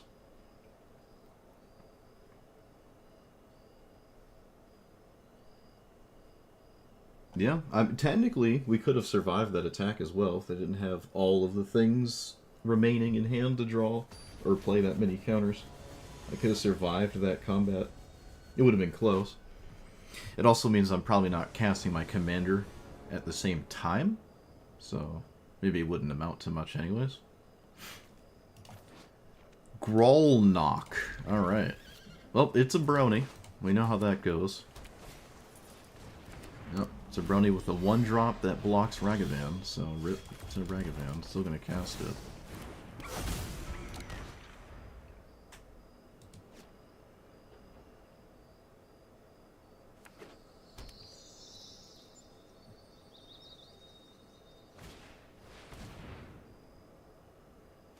I suppose I am not going to swing because I can technically draw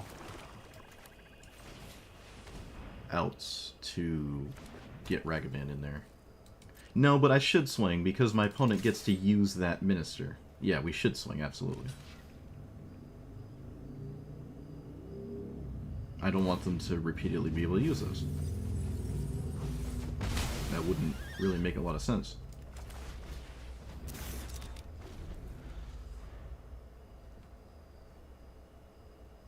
So creation or simulacrum? I think I'm going to go with simulacrum.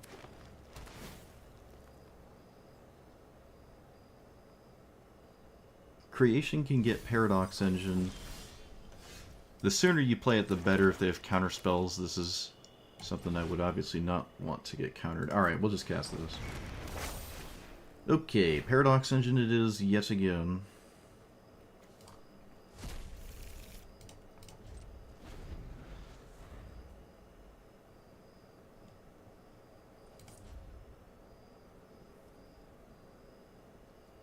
What did they mill?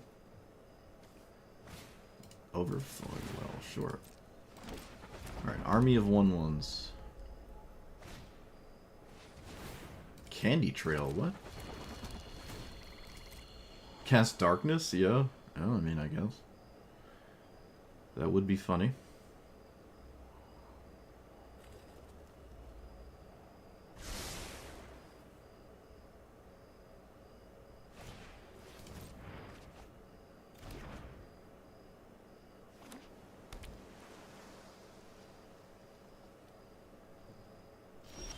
They didn't swing with their Psy. That's weird. I don't understand why. I was about to say, I haven't gotten hit by Meta Drain, so that's quite surprising.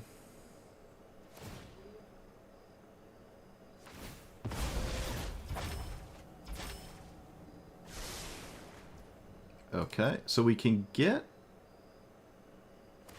do the thing here in a second.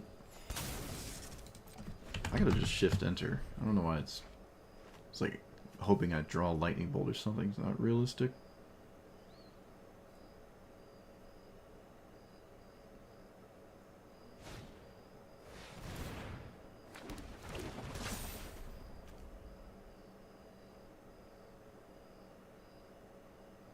Okay.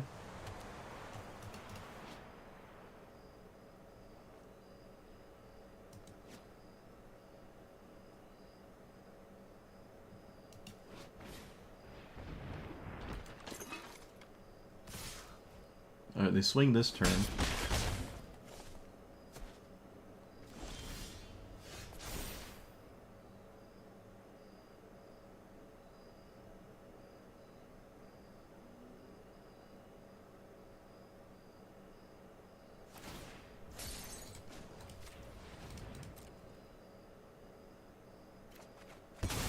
So I can cast Paradox Engine, but it doesn't really do anything. So maybe I'm not casting it.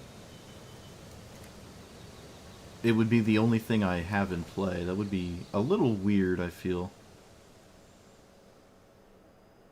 Yeah, let's just warp this. This plays around a counterspell as well. Although I don't think there is one at this point. Would have seen it. They would have essentially have drawn it already. We can crack this now. Because there's plenty of 3-minute cards I can find. That's not one of them.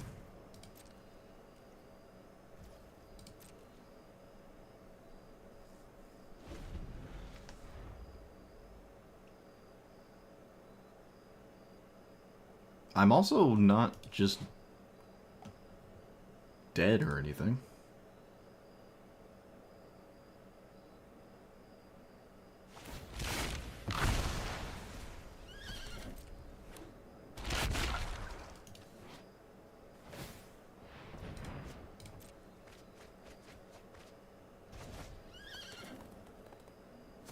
It's not looking good, though.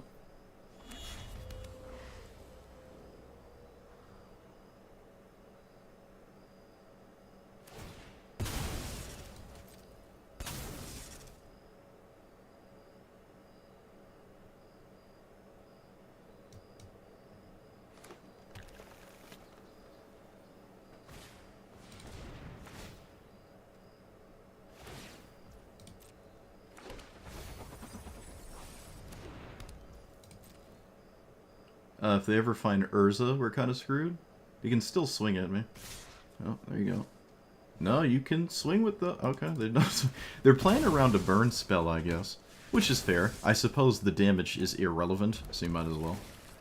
Like, it's just not going to be a part of this game in any meaningful way. So, that is what we were looking for. To go with our card. Okay, well, they're tapped out.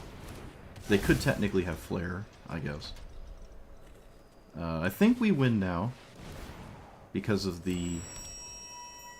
Oh, no, we don't. Oh, no, no, no, no, no. Why did I think we won? Why did I think that? Why am I dumb? Don't listen to me, I'm dumb. Alright, so it's in play. I need them to not River's Rebuke, Cyclonic Rift, Boseiju,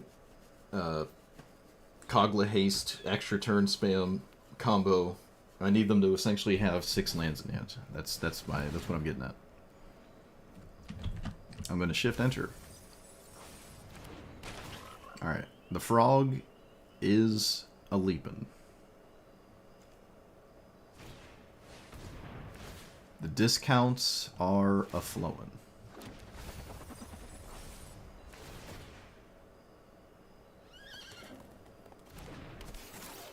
The talisman is reanimating.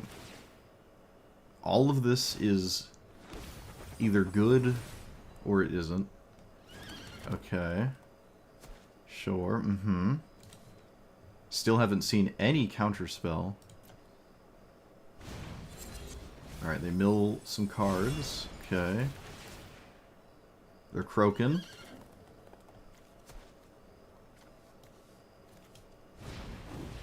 Alright, we've played that. Hope of Spaghetti.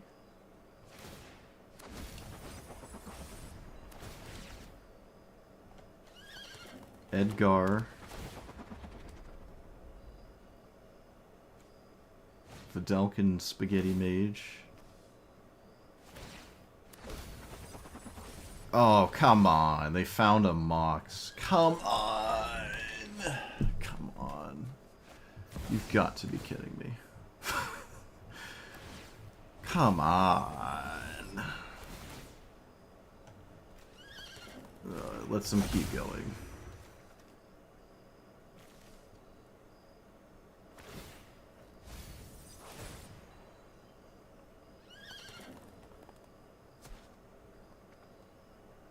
Mill 4 and be done?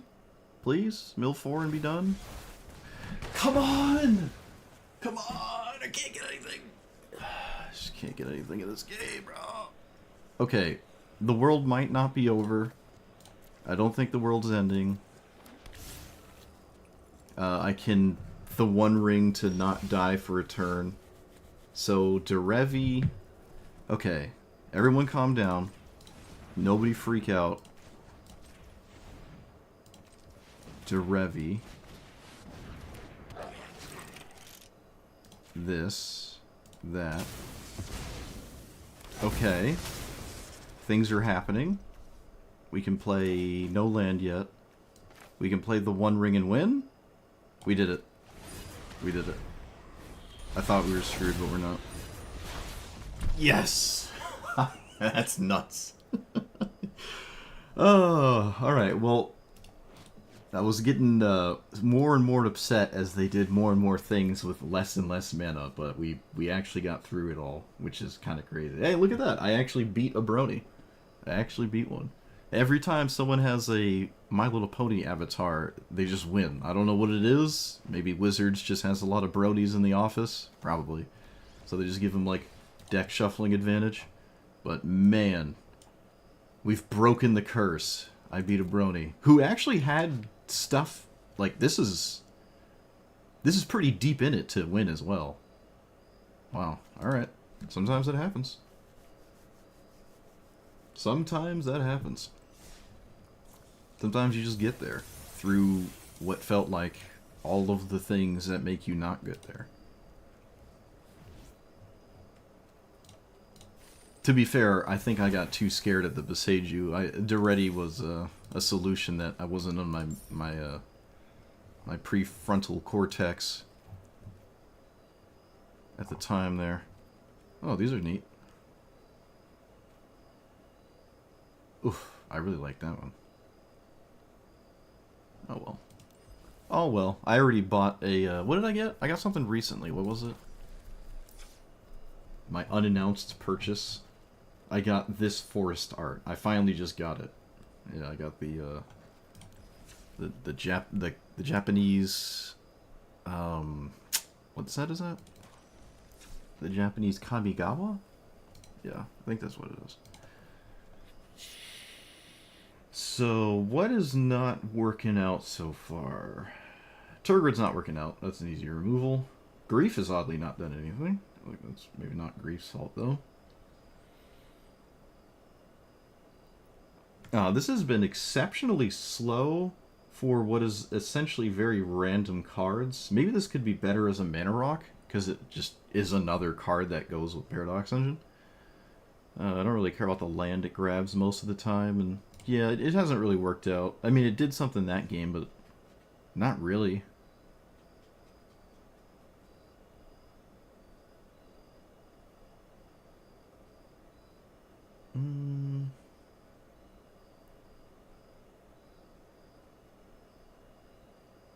Faithless Looting with Duretti Trash for Treasure is interesting. And Reanimate, although I don't have a lot of Reanimate targets anyways.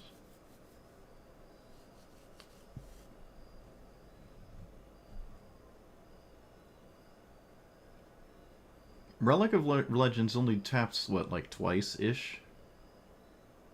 It's another one. I mean, I don't hate it. It, like, mostly just taps twice, though. But yeah, it works. Same with the server rack. I guess it works with the server rack as well. Time to fire the goblin?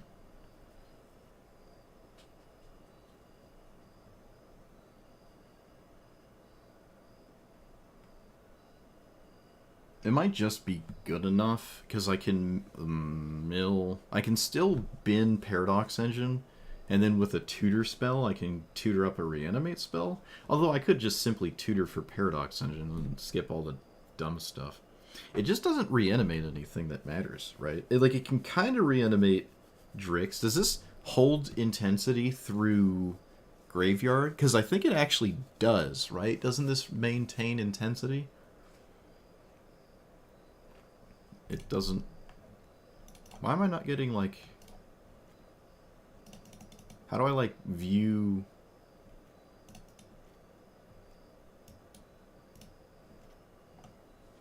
It does hold intensity? Yeah, so that's a pretty interesting one to reanimate. It's so unbelievably slow, though, if it's my target for the engineer to begin with. It implies that it has not been in play the whole time.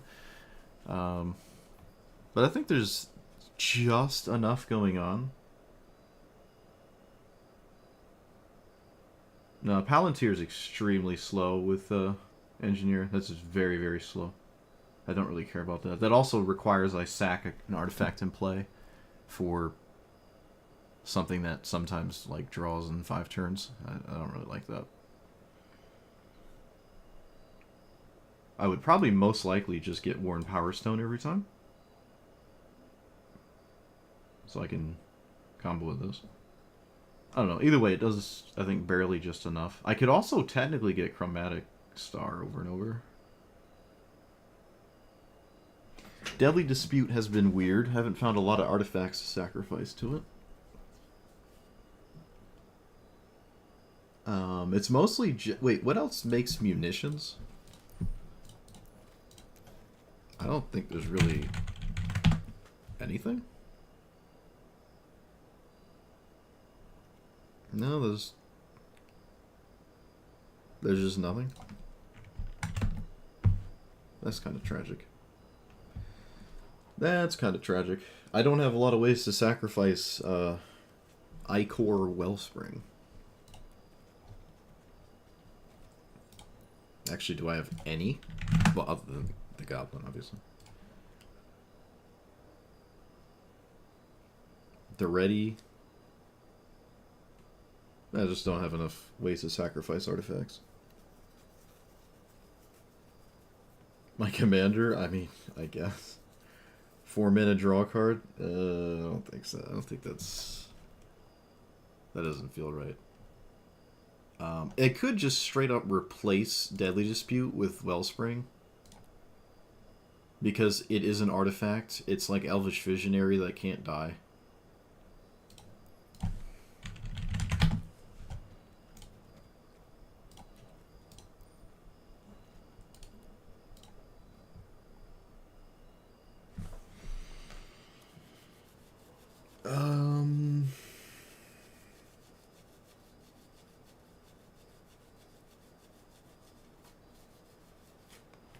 I don't like Big Spender.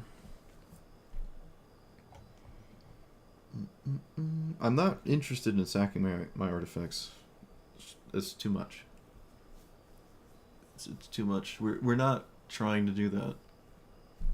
It's hard enough to get like critical mass of artifacts in play in the first place, to where sacking them just doesn't really. Does Big Spender have a mana rock?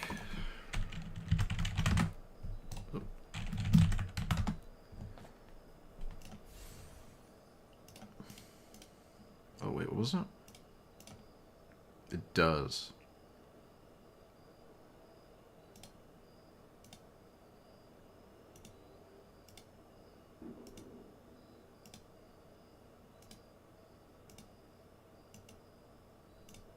Oof. Some of these are just really not great.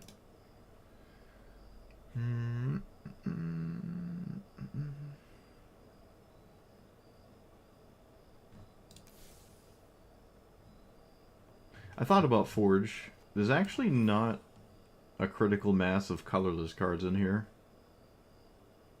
Kind of tragic. I don't think there's enough in the deck for it.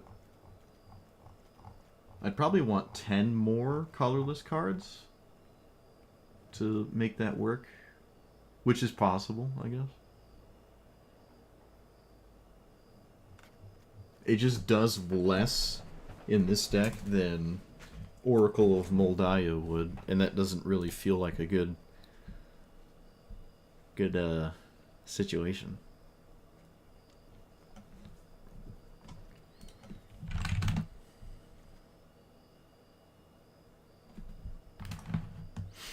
Spectacle finds non-lands. It's pretty easy to trigger Spectacle, I think.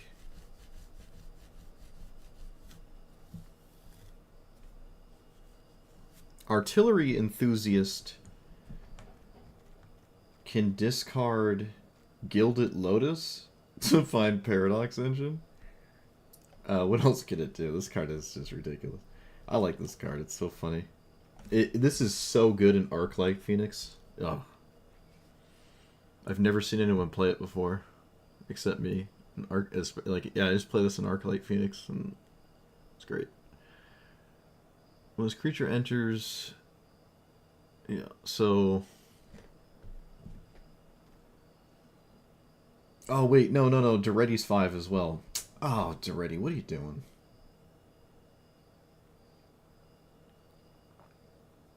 What if I get rid of Gilded Lotus, and then this always gets Paradox Engine or Duretti? I mean, ideally that doesn't. But that wouldn't make any sense, though, right? Like, if I discard Duretti for this, that's weird. If I discard this for Duretti just to reanimate this, it doesn't make sense. But if Duretti is my other 5-mana card, then this would do it. Non-land permanence, right? No, it's not non-land permanence. Oh, it's just anything. Alright, well, I've only used it in Arclight Phoenix, as you can tell. Yeah, we have too many 5s then. Alright, I wasn't even looking at these. This is actually a permanent too. Alright, yep, never mind. I wasn't looking at my cards. Alright, this is not an Artillery Enthusiast deck. Phyrexian Harvester?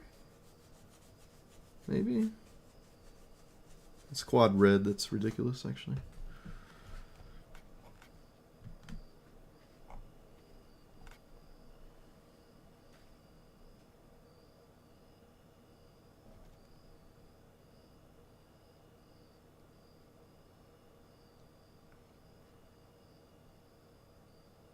What about this? Now, this is a weird version of Spectacle. I really want to run Spectacle, so let's run Spectacle with more removal. Shieldred has not come up with like the one ring or anything, so I'm gonna say I don't need it.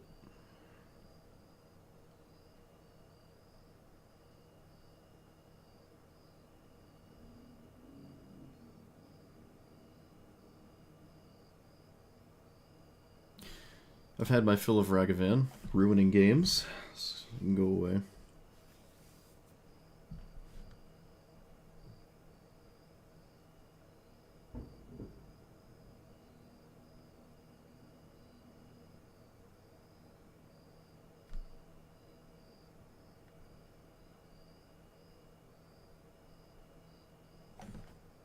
Damnation Deluge?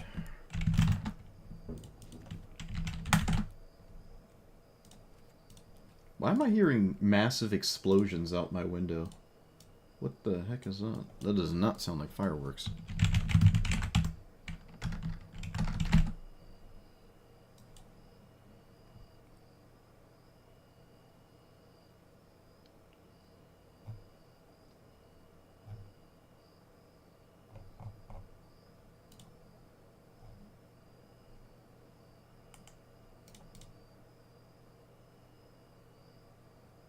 Oh. The internet says everything's fine, I guess. That just doesn't sound like fireworks.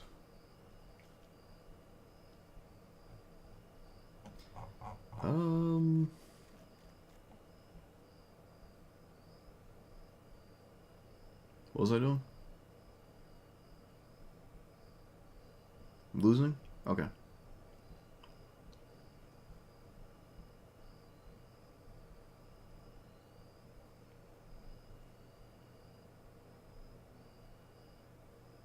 Creation could just be a different kind of tutor. It doesn't even have to be that. Especially without the creature, I like creation way less. Yeah, let's just not run creation. We don't really have any like, Duretti's weird with creation. And it can get blown up and then I lose my Paradox Engine. It's not great. I could just run, like, Wishclaw Talisman instead. Which I currently don't really want to.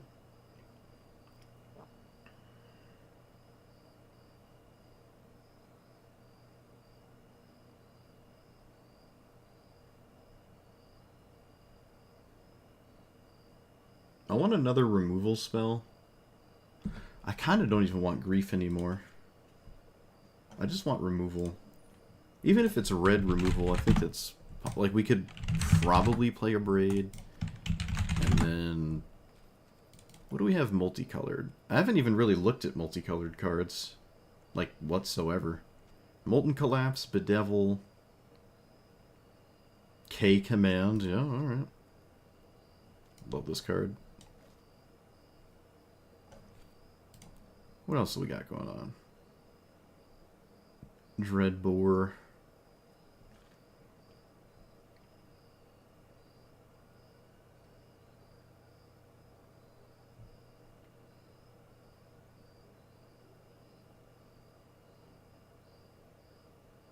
Oh, now I'm hearing a bunch of sirens.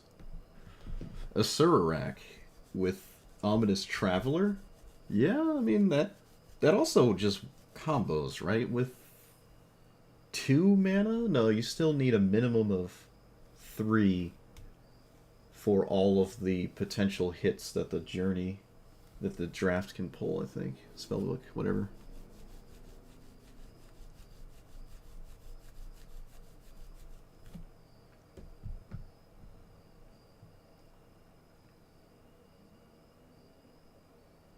But it does the same thing, right?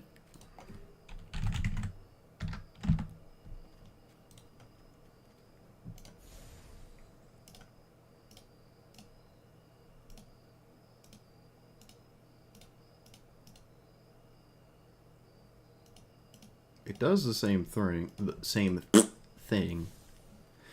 How does it win? Yeah, you dominating vampire loop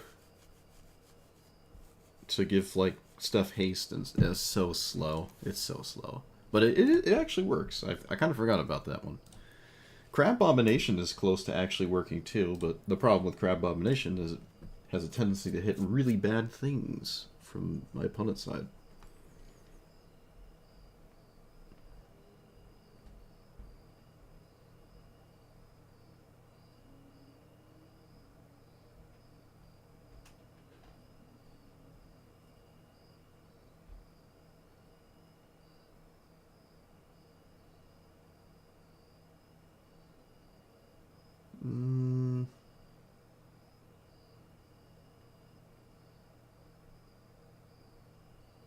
Let's get rid of Pirate's Pillage. I could probably get rid of all of those for actual mana rocks and stuff. I don't know. Let's try this.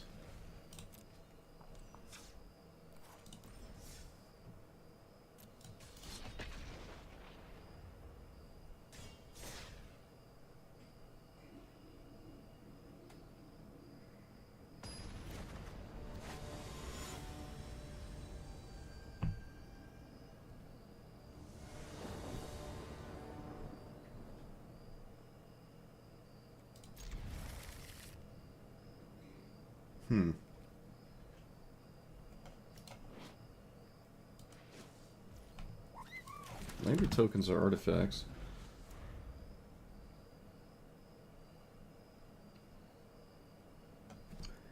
They do be artifacts.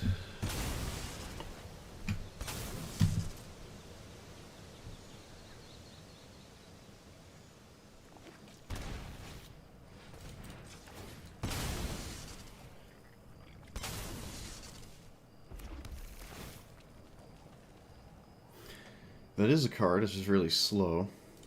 Could probably get to it.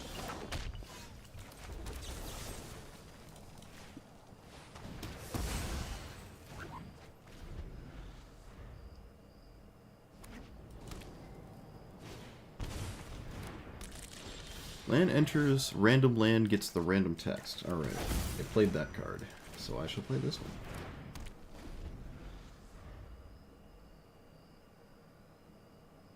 I don't know if the first 3-2 against this deck matters. I feel like it kind of doesn't. Maybe it does. Yeah, we'll make the first 3-2. Oh, they could have mana drain. No. I haven't seen one yet. Okay, I can't just simply recast that. Let's put this on black. Should I? Or should I play the tapped one? Oh wait, I can do both with the treasure. That's fine by me.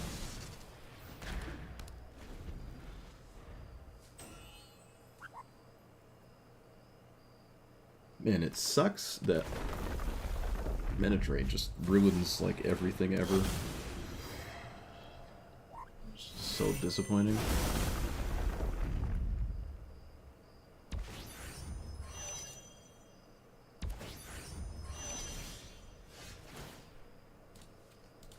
Whoa, let's not make more 3-2s. So I can play this card. I can play Final Parting.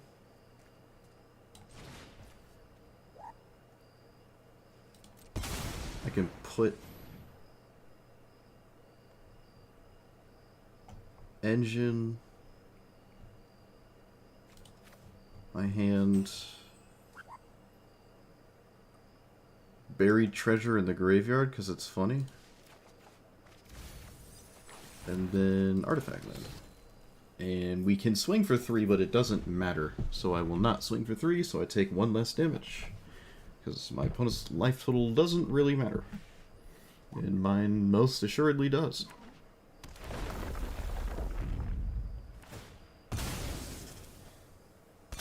So Primeval Titan would be ideal. That would be an ideal situation here. They happen to hit a land that was fetchable with their ambassador. Okay, farewell naming artifacts and enchantments. Great. Fun.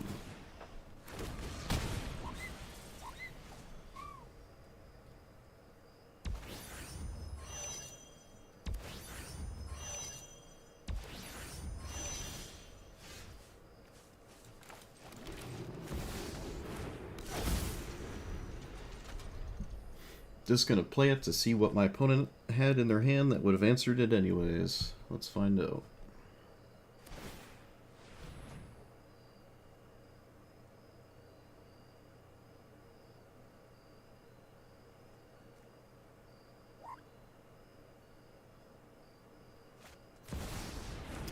Just killing me in the air. Fun. Alright, well, farewell.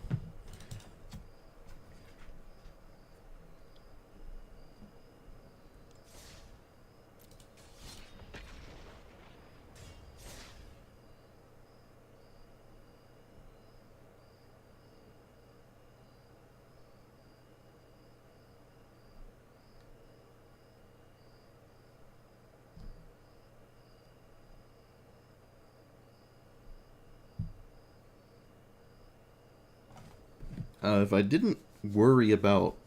Oh, no, it would have been worse. Okay, never mind. Never mind. Would have just wound up being worse.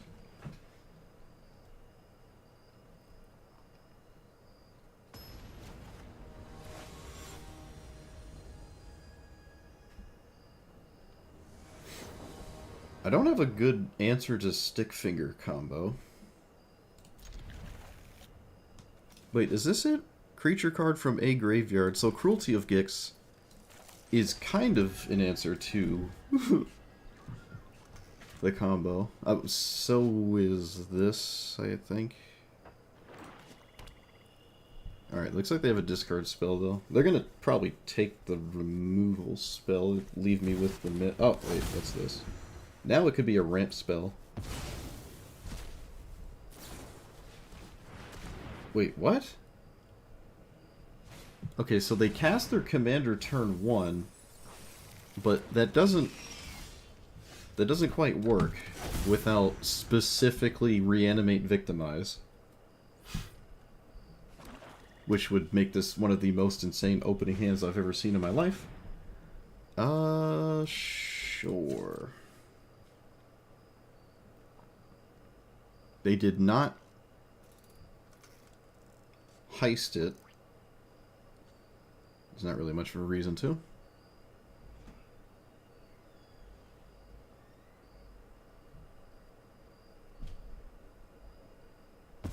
Seems pretty obvious. There you go.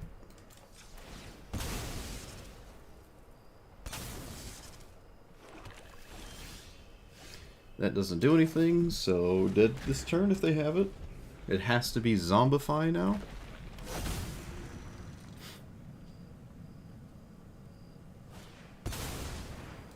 Oh, silly me. My opponent just has Phyrexian Tower. Excellent. Alright, well, that was the most insane Stick Fingers opener I've ever seen in my life. Mox, discard Dark Ritual. You got it. With a Soul Land that taps for 2 mana.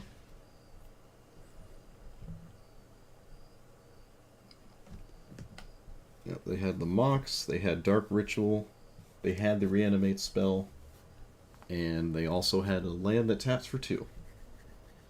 Can't really ask for better than that. And all of that wouldn't have mattered if they also didn't have the discard spell. It was literally absolute perfection. Oh, and I needed to not have a second discard spell.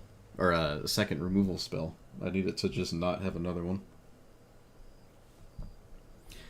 Don't think that will ever happen again. I don't think so. At least not that insane. That's like a 1 in 200 outcome, probably. Probably less than that, actually. With all the variables. Soul Land, Mox, Reanimate, Dark Ritual, Discard, no second removal. Yeah, that sounds like well over 100, well over 1 in 200. Speaking of no removal, this is really weird. It has the ring, though. It doesn't take much off the top for this hand to be good.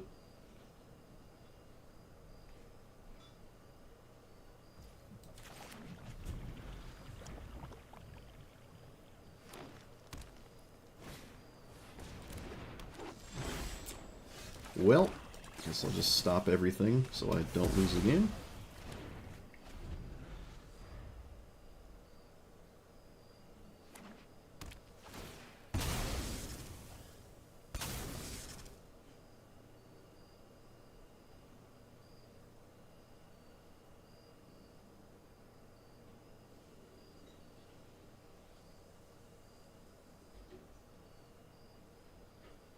I could have cast Ornithopter into something else, but that doesn't...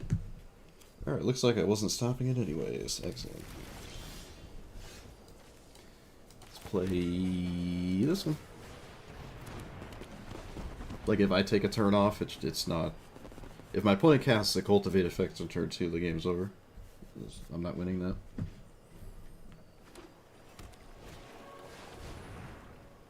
Okay, fortunately, the Space Sliver doubling is not that scary. So let's cast... Key? Or... Yeah, no, we should cast this. This is an important hit. Alright, well that's kind of unfortunate. Let's get rid of the Mana Dork. Putrefy, unfortunately. Something I should keep here. 3 lands in play that only tap for 1 color.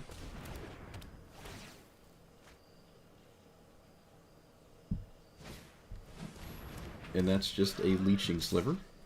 Okay.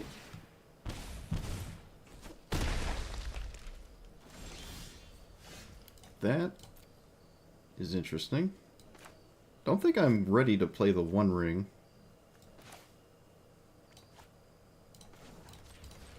Let's do this and pass. Kind of a letdown, but so be it. 1, 2, 3. Ward 2, so I can pay for Ward 2. Okay. Blur Sliver, that was spooky. They found the 5th mana as well. Leeching Sliver gets around the One Ring as well, if that matters. Alright, Damnation's pretty nice. Not gonna lie to you. Let's play the One Ring. Can sack the One Ring whenever I want. Should probably draw right now. There are actual good hits. That's one of them. A little light on the red, but I'm not going to shock myself, so pick up that.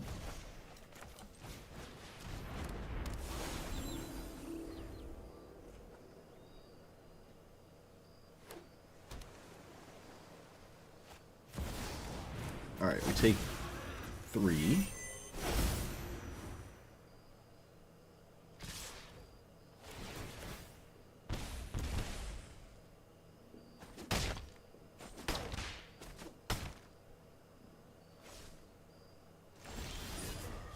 We ideally don't lose to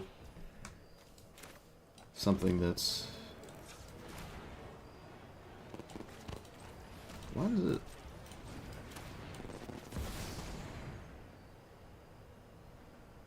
Oh, come on, I don't have Flare.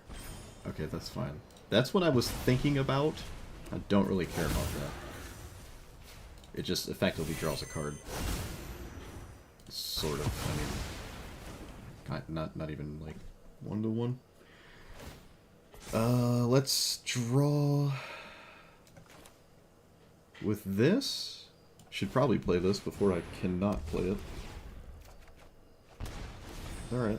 That's about as good as I can ask for from this 5/5 in this game. Probably tap the ring and then sack it, because I can't really tap it again. Although I do have Paradox Engine under Inventor's Fair, so that's not entirely out of the realm of possibility. Indestructible Slivers. I can take Roaming Throne with this. That's maybe a little weird, though. Alright, we're gonna play this. And then I'm going to play this. And I'm going to do the first chapter. Take my opponent's Spiteful Sliver, that's funny. And we're going to pass. And probably just straight up block. They can't do that and the Sliver, right? Yep, they can't have both. Kind of surprising. Okay, well they drew 2 slivers in a row. Oh, excuse me, they drew 3 creatures in a row with their Bloom Tender. Suppose that tracks. I should keep the cut down in my hand. I don't think killing Bloom Tender matters, and this could trigger Paradox Engine. 1, 2, 3. 1, 2, 3, 4, 5. Not likely to lose more life than that, so we should draw.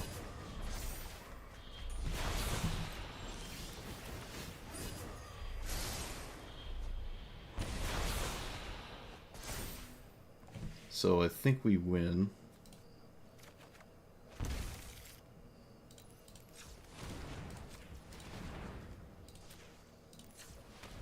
Play a land that doesn't kill me before I accidentally do. And then we can just tap into Oblivion. Oh, or that. That can also just happen. That's also a thing that could just happen. I could just draw that.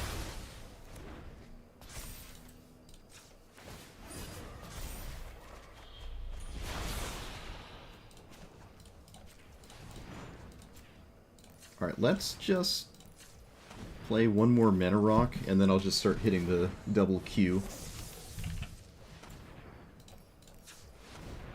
to cast this Urarak over and over.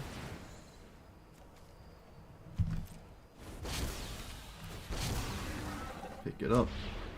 Do this one. Yeah, we'll do the middle one. Oh, my opponent's upset. Oh no.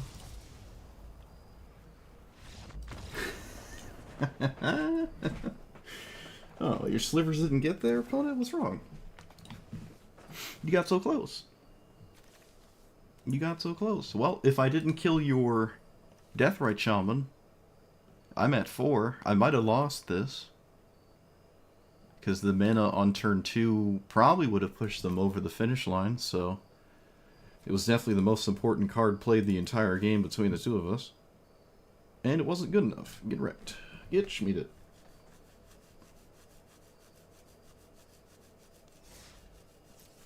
How dare people play combos?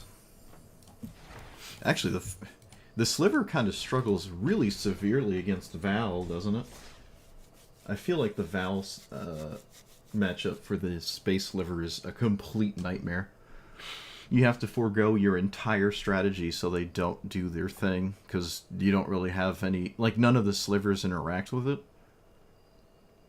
They just do it and you lose. And they're going to do it way before you kill them with any of your Slivers. Especially if you have a Sliver-based opener and there's no, you know, green cards that are better than all the Slivers. Like Deathrite Shaman.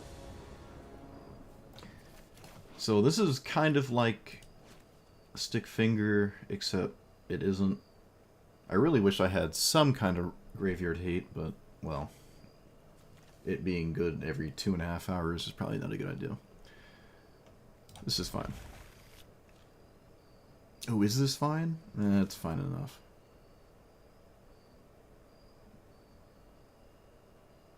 The remove... I don't know. We'll see what happens.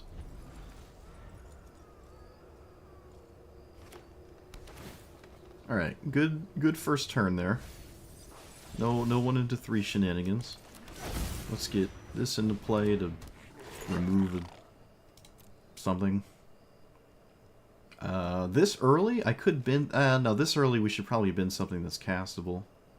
Celestius? Arcane Signet? Is it castable or is it just reanimate? Alright, it just reanimates it. So we can grab Relic. I could have actually maybe even grabbed Celestius to then, like, loot it this... Well, I still have to find a way to make that work. Alright, well, everything's on hold again because I have to kill the stupid halfling. Oh, maybe not. Maybe not. Hold on. So I can play this. Do that. Ugh. It's so ugly. Alright. I can't let them untap of this. This is better than anything else I've done in this game, so I just have to kill it. I just have to kill that card. Let's not kid ourselves. That one, slightly less concerning. So, here, reanimate relic with this thing. That. Alright, we did stuff. Look at that. It did something. 1, 2, 3, 4, 5, 6. Black Market Bitter Triumph. I don't have to final parting next turn. That's just straight up the black space land. Alright, they blow up my Power Stone, which is something I can actually reanimate. Oh boy, more mana. No way.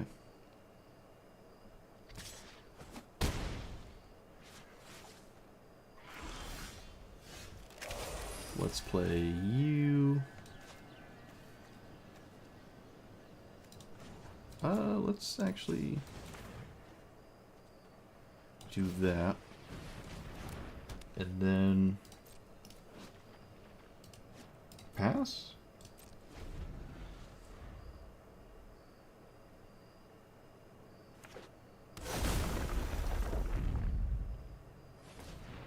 Well, that was my opponent's top deck. I'm going to make the attempt to disrupt their game plan.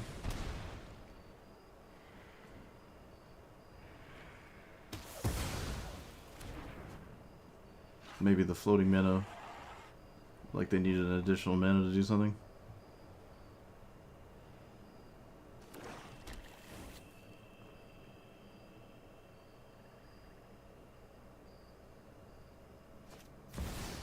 Nope.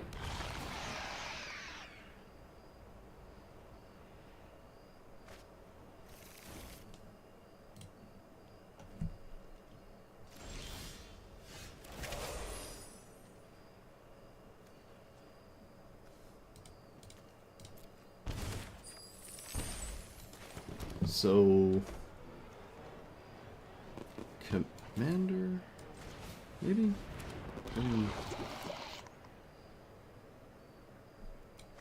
Matter? Might not make it here. I mean, they don't have busted graveyard stuff going on. So maybe we still make it? I don't know. It's not looking too good, though. Final parting, 1, 2, 3, 5. 5. 9. 10. That. And then nothing. So I'd fizzle. Okay. Of all the things to kill, I'm not sure I'm killing that one. Well, maybe I am currently, just given my, like, current cards and stuff. Yeah, okay, I guess that makes sense. I think I'm just kind of interested in killing the artifacts, because this just, like, perpetually discounts itself. Treasure, I can't draw anymore. And then recast it? Or do I cast this for Paradox Engine and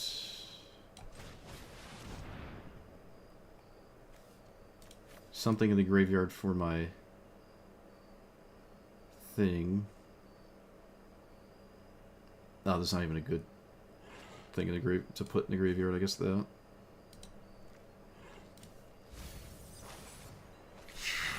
So I can reanimate that. Alright.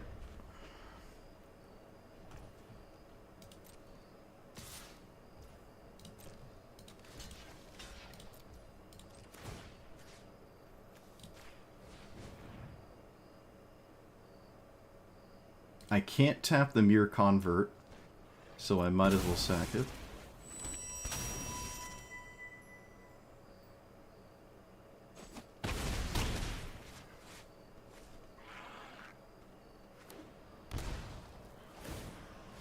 Okay.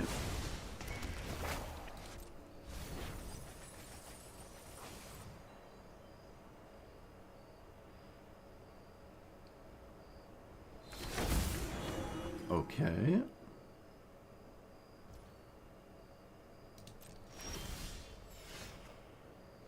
Oh my goodness. This is kind of a crazy game to win.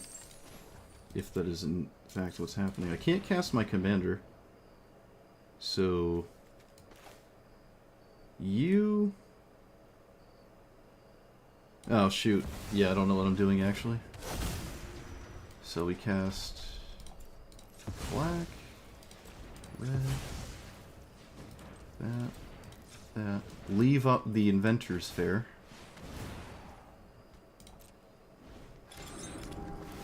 Okay. Get, that one. Our Braid's irrelevant. Let's cast... Blue? Wait, green? Blue. Oh, this is nuts. Oh my goodness. Okay, there. No way. Black. Oh my goodness. Okay, alright, alright, alright. Oh, wait a minute. Did I make a mistake? I might have made a mistake. I might have made a mistake. I don't know. One ring. Get in there.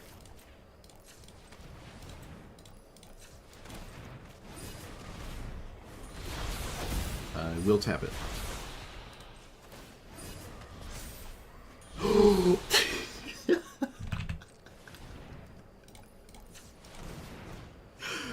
What?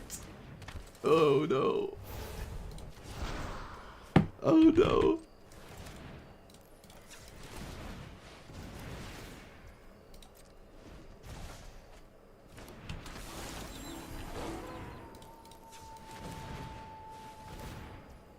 Alright, well, I win.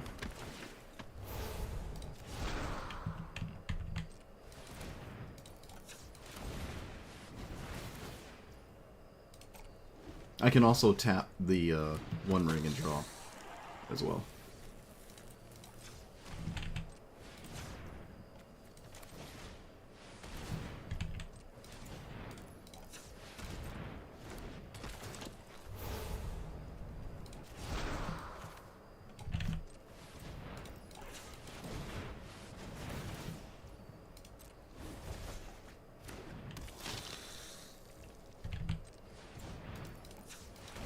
Wow, that's disgusting. I might want to draw just to find a better way to win.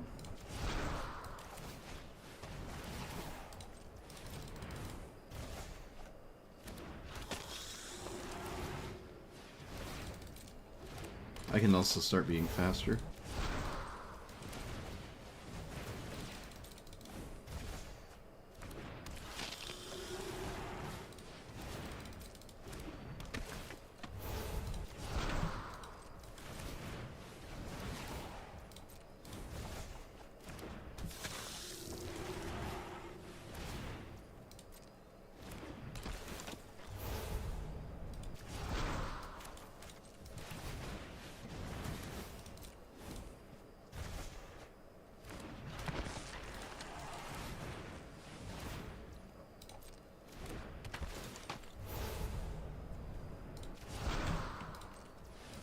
Yeah, we could probably draw with the one ring and win with other cards.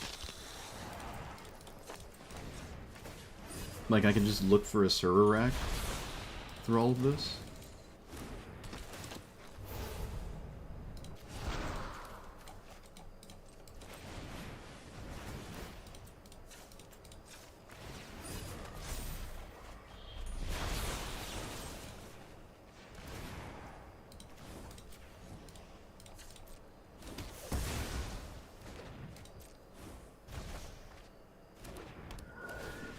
Yeah.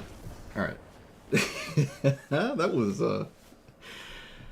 was a really good draw, huh? That was a really good draw. Now, if I didn't draw that, I still have protection for a turn cycle, so I should be just safe to chill and pass the turn back. But, yeah, that just lets me do it immediately. As long as you're, continuously playing things, you're not going to see the rope like that. So it's kind of hard to do this with, like, mobile or whatever. But on the computer, you just blast. Yeah, really, really nice. So if I did draw with the ring continuously, I did have a way to sack the ring with the reanimate thing and Duretti. They both could have sacked this, so I won't die to it. Actually, because of those cards, I should have been tapping this earlier. So I'm just drawing to a Sura rack and winning, and also just flooding my hand with at least 7 cards that would pass the turn and auto win. So it's basically over. I can go infinite with this right now and kill them. I can draw infinitely and find 7 perfect cards that make it so they just can't do anything next turn if I had to pass, and lose this so I don't die to it. I can just look for a Sura rack and win that way. Yeah, we just had it. Cool. It's as cool as it is. It's as cool as it is.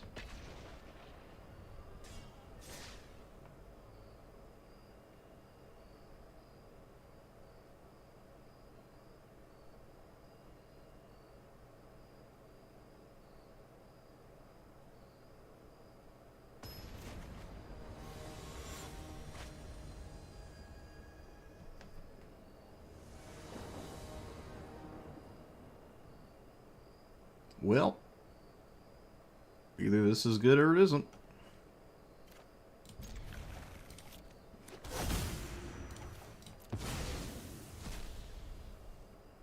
One drop? All the Rafellos players have had a one drop today. Like every single one. No exception here, I guess. Well.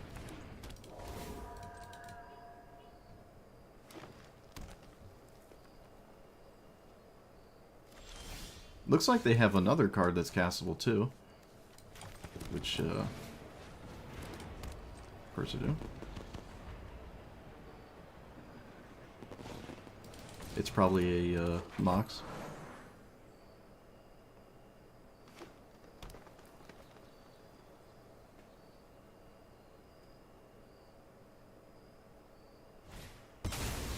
Oh, it's Flare. Well, no, if it was Flare, they would have cast it last turn, so that doesn't make any sense. Just doesn't make sense.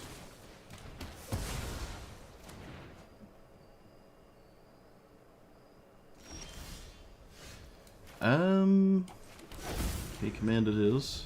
This draws, right, if I sack it?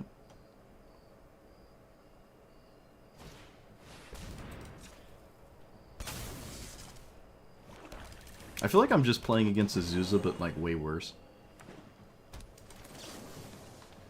Discard 2 damage.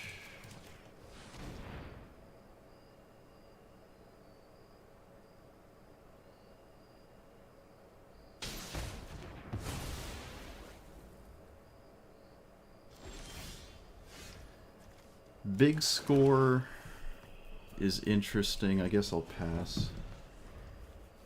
I'd rather not pitch my my thing. Haro. Okay, that doesn't net them into casting Rafellos. It just gives them the same mana back, so I don't really care about that. Yeah, I don't care about Lotus Cobra anymore. I actually probably don't even care about Rafellos anymore either. Alright, they have 1 card in their hand. Is it a good one? If it's Rafellos, I just let this happen. That's just fine.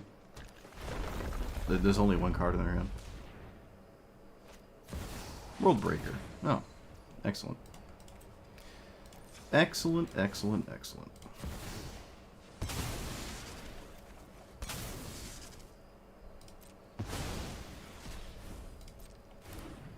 Sacrifice a land, return it to your graveyard to your hand. Only colorless sources, so I will kill it.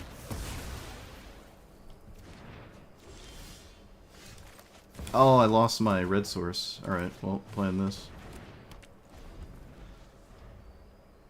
They have to have a colorless source to reanimate that card.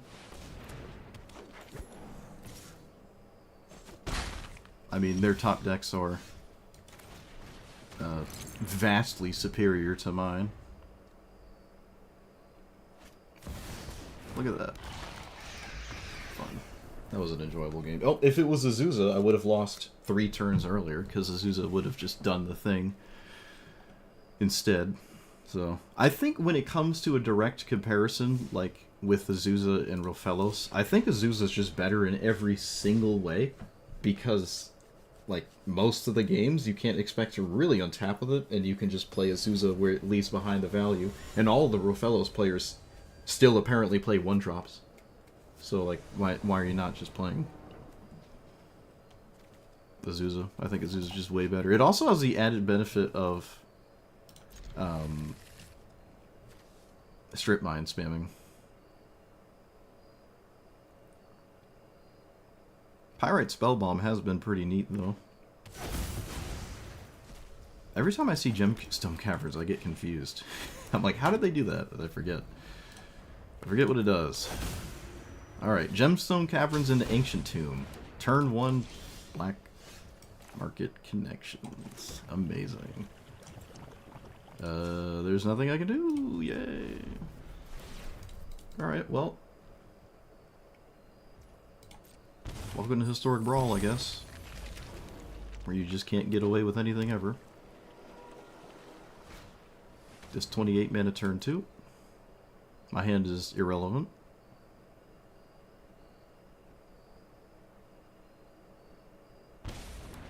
They take the toot, sure, yeah. I can't even cast it.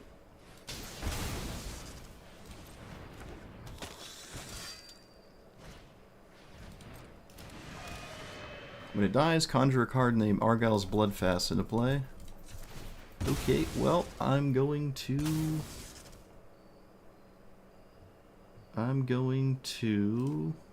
kill that.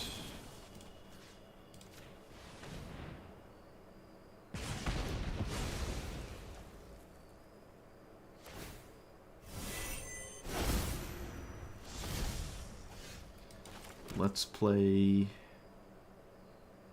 the old nothing game. I don't think I'm cracking the spell bomb for any reason.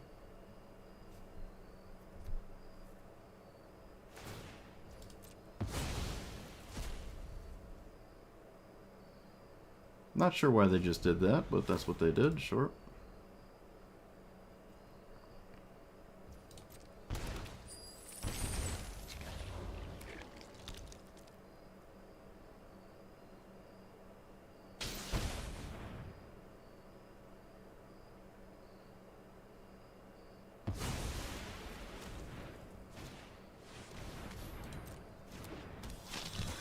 What does this do?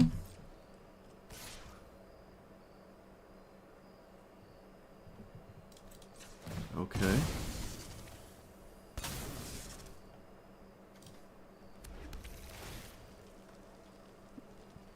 That, it's not really getting anywhere.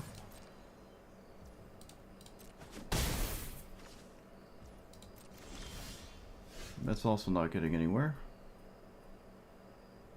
So there's no way for me to do anything. They go to 4. And then I can't do anything.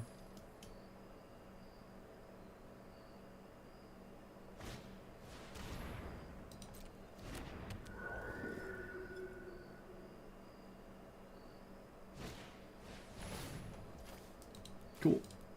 Ancient Tomb Gemstone Caverns. Fun. Oh, into Black Market, yeah. And here I thought I was playing against a non-green deck. Very fun. Well, none of the cards my opponent played mattered. It was literally just Ancient Tomb. Ancient Tomb Gemstone Caverns. And I think the Black Market Connections is the best card in that deck, too, because it lets you control your life loss so you can get to 5. They had, honestly, the best thing you could have. Like, full stop. Is better than Dark Ritual, because Ancient Tomb does damage to you, and that deck does care about that. I mean, Dark Ritual probably would have won the game anyways, all the same, but they had the better of the two options for sure. That's just nuts. Another game where I feel like it's a 1 in 200 outcome. This is extremely unlikely my opponent does that again for another 100 plus games. I've had a few of those today. It's extremely tight, amazing opening hands.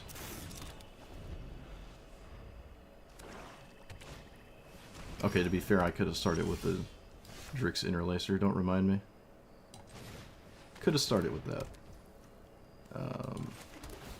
Yeah. And honestly, because I didn't, I probably should have played Weapons Manufacturing this turn. Alright, I just jacked up everything ever, but it's fine. Surely we get to play the game, though. Wait, what? Yargle? What? Okay. That's interesting. What is going on with that? Let's play this. Draw. Poop.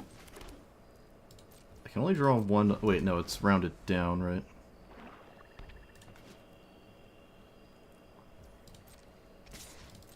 That's Yargle. It's already over? Well, I mean, I did get hit by it. I don't actually have a clean answer to it. It could very well hit me again here.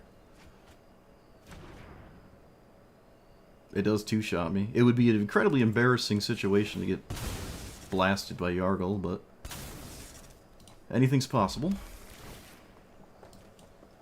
That's not a good card here. That blocks. I don't even know if I care to block at this point. I mean, I guess I'll cast it. They could have a bunch of removal, though. I mean, it is what it is. I can't cast my commander. We're going to hold on to the Drix Spadoodle for a turn. Okay.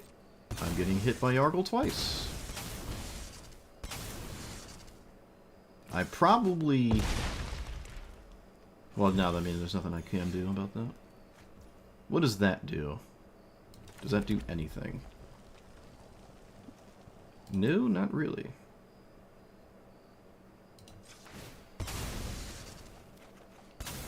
Okay, well, I just lost to getting hit by Yargle.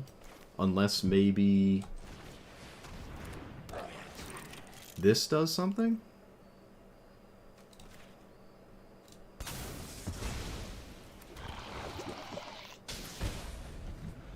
Maybe that gets there?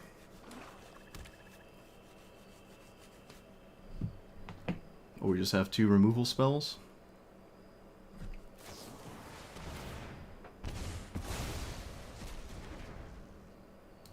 Okay, yeah, you got it. That's embarrassing. That just means my deck is hot steaming garbage. I have no business losing to that. That should probably never happen. I mean, my hand was fine? I don't know. We could just blame Ancient Tomb again, I guess. My opponent did have Ancient Tomb. Still, I don't feel like I have any business losing to that. That's completely insane. I got completely embarrassed. Yeah, I guess it needs to go to Hell Q. I don't know.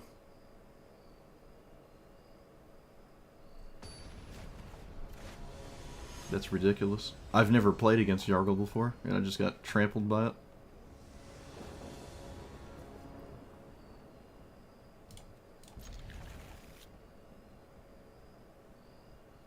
Ah, yes. The best commander that isn't in Hell Q. Just what I wanted.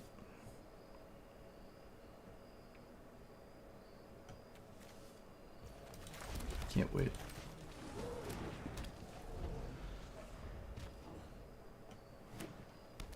Oh, it was a 1-drop too? Oh, it's not a good one though. That's nice. Mana is the name of the game.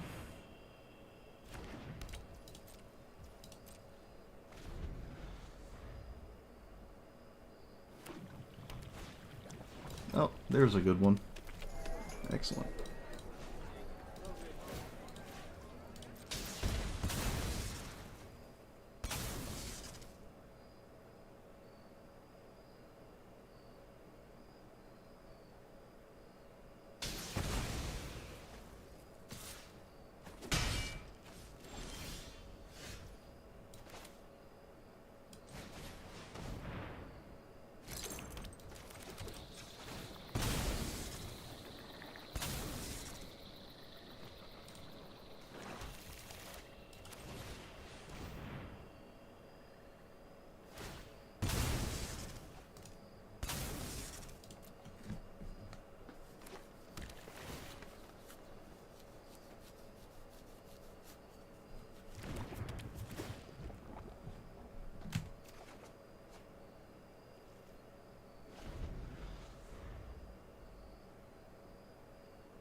They can't play lands out of the graveyard. Currently. Imagine I Emrakul them and like safekeepered all of their lands. Wouldn't that be funny? Alright, we start with this on the first one. Ideally taking the thing. Alright, let's take that.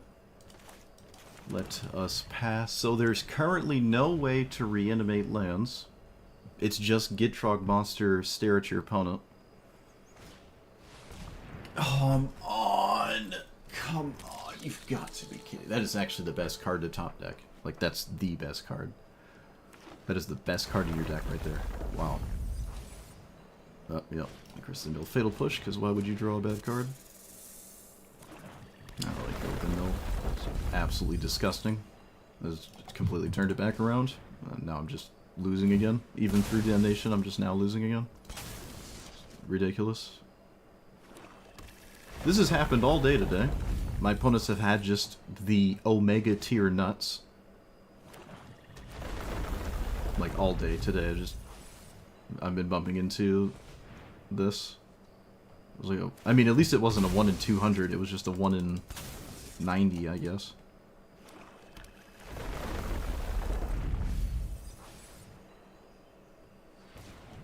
Did they mill any good cards? No, of course not.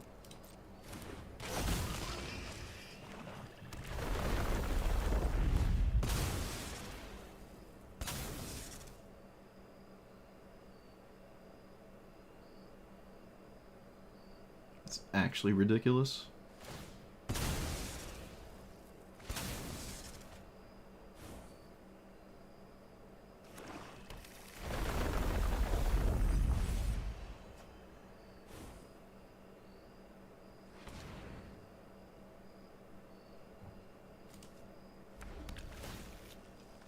Now there's just, I don't think Damnation's doing anything.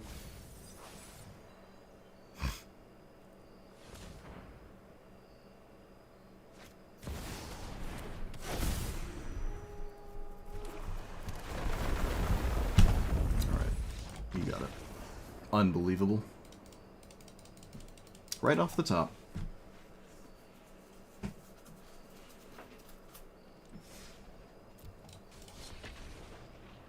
Right off the top.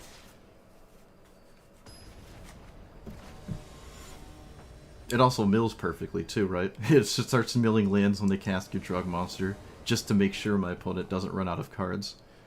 Because, God forbid.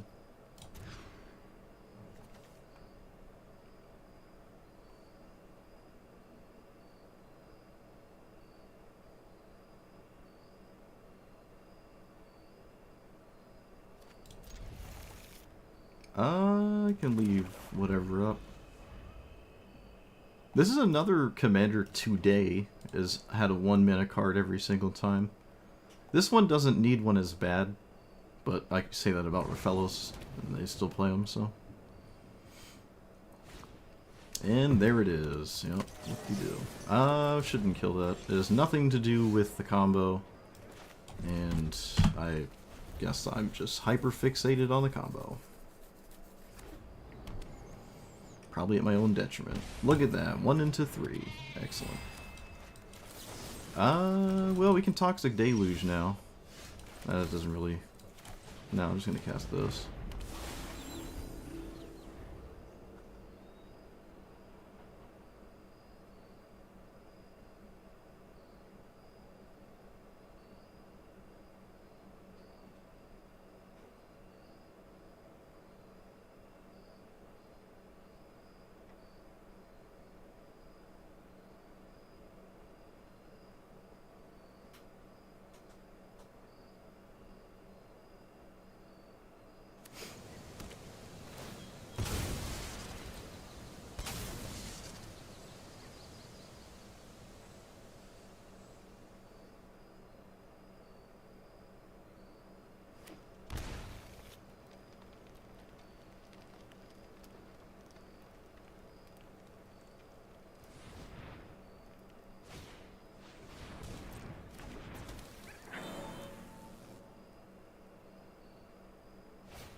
Okay. Grab it, sure. Enduring Innocence, draw 6 cards this game, probably now. Alright, they didn't hold the 1-drop. Interesting.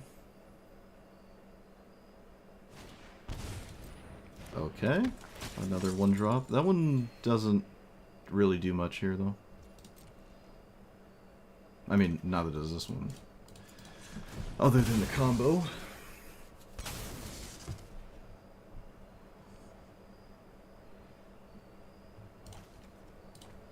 Do I kill the Esper Sentinel?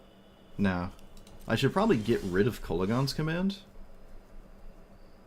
I think. Yeah, I should probably just get rid of K-Command and look for a greater.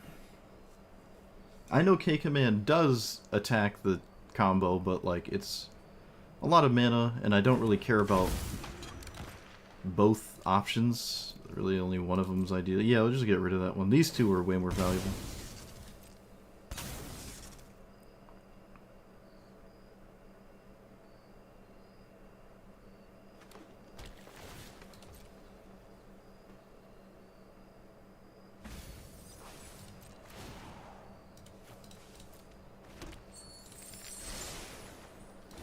I can also, I think I will also discard that vessel, because I'm just trying to find Paradox Engine and stuff.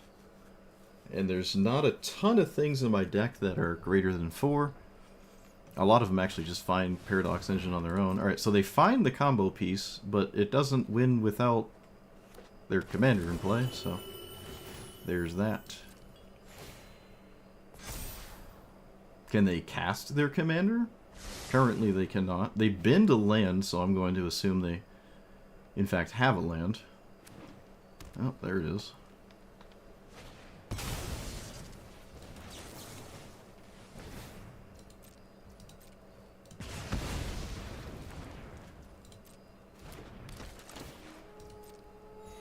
Okay.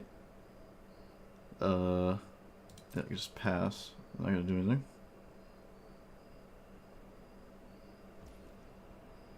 Still not gonna do anything. Now it's a matter of, do we think they have a way to reanimate that? And they probably do. GG Beasley, you just draw an insane hand. Well, he wouldn't be the first today. There's been a lot. Like a metric boatload. Let's do this. Greater. I had someone with like a, what was it, a 1 in 200 outcome. We had a couple 1 in 200 outcomes back to back. Alright, so now we lose to a combo protection spell. Return target creature card to min battlefield to your battlefield.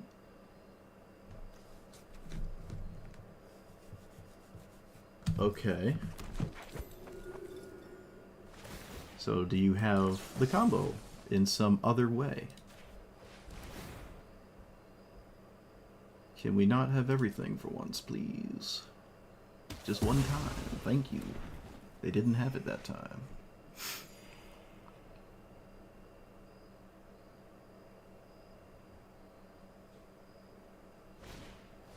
This does not find it from graveyard. The other one does. Alright, it's in the graveyard. I cannot exile it. I cannot exile it.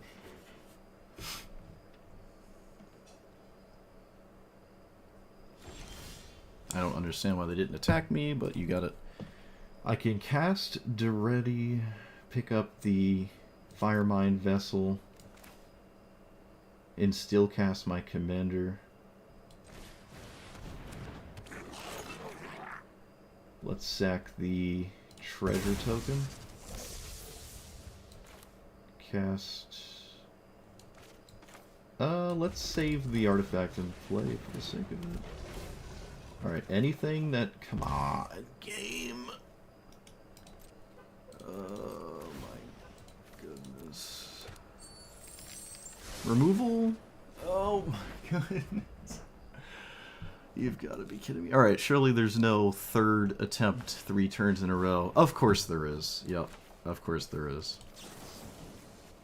And I can only discover as a sorcery. Alright, bro. Yo. 3 for 3. Of course. I killed the combo, and then they suddenly have 15 reanimate spells. Alright, today has just not been the day. That's all it is. Everything I've done to answer people's stuff, they've suddenly pivoted into the other thing that would just deal with my answers perfectly. You just have 2 reanimate spells in your hand now that I killed it. They probably turned into reanimate spells. It was probably like 3 Green Sun Zenith effects, but because it died, all of them just turned into reanimate spells in my opponent's hand, because that's what they needed instead.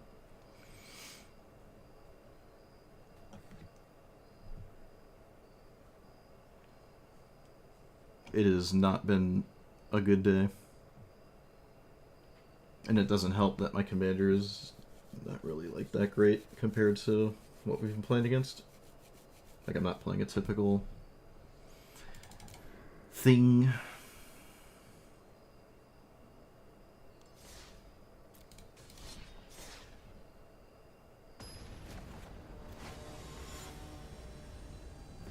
Well, speaking of atypical, this is, I mean, it's playable, but I don't think I need that. Yeah, this is a little bit better.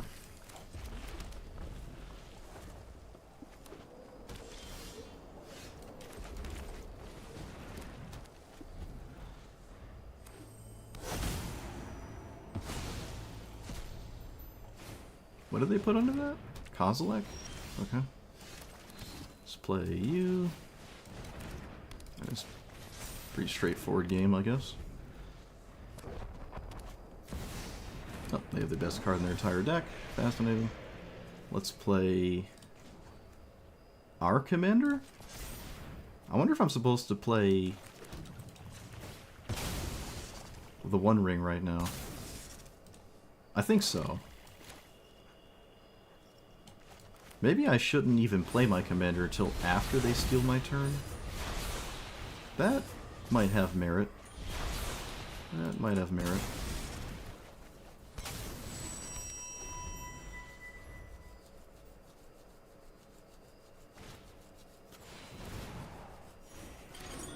I mean, again, it's another player who just has the best card in their deck. Stuff like this has happened all day. Well, they discard that? Sure. They kept the card. No idea what that could mean, though.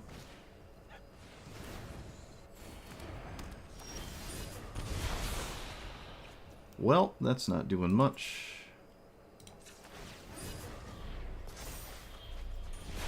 Okay. Currently no answer to any of that. I'm gonna just crack this because I need something to do. Come on. Gotta be kidding me. Alright, do this. Okay, I can cast Paradox Engine in a way in which my opponent can't stop it. Like, I can just cast that card. So if they steal my turn, they can't deal with my own Paradox Engine, which is the idea. Oh, yes, they can. Yes, they can. Alright, so Lightning Bolt. Fatal Push.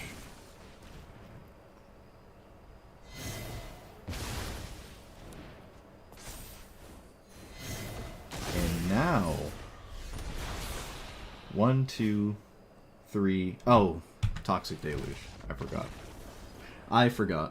I had Toxic Deluge in my hands. Alright, well, again, another game where the perfect outcome for the opponent happens. The best card in your deck, and the only card in my entire deck that kills me. Okay. Today is not the day. That's it. I'm losing to Emrakul in the command zone. That's what today is. Bro, we lost to Yargle.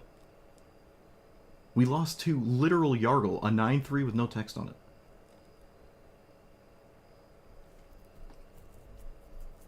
I I don't, I just like, I can't wrap my head around it.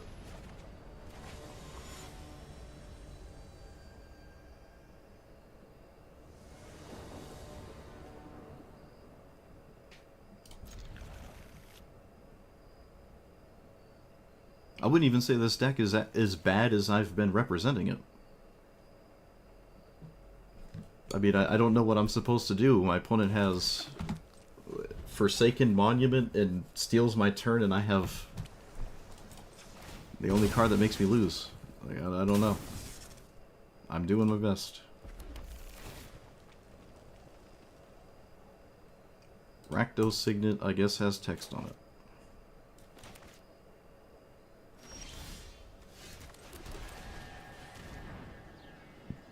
I do not expect Spell Pierce. Actually, I don't really know what to expect. I guess some kind of card draw spell.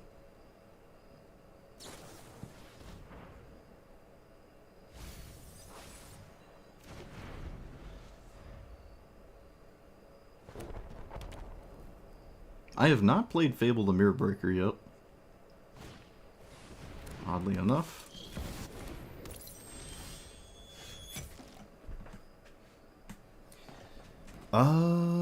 This into Engineer? Take action. I'll put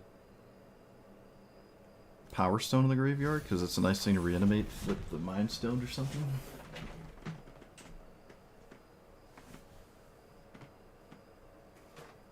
Why are there just... Come here.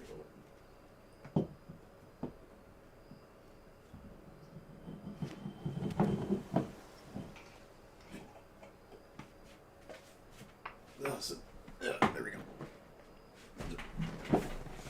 Had a little ant crawling up the wall there. Trapped it in a little bottle. Alright, so we have that, this getting Signet gone.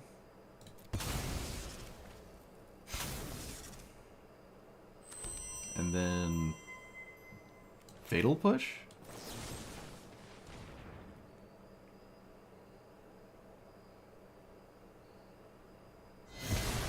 Okay, it just worked. And we pass. I'm not going to blow up the Mox Amber or anything like that.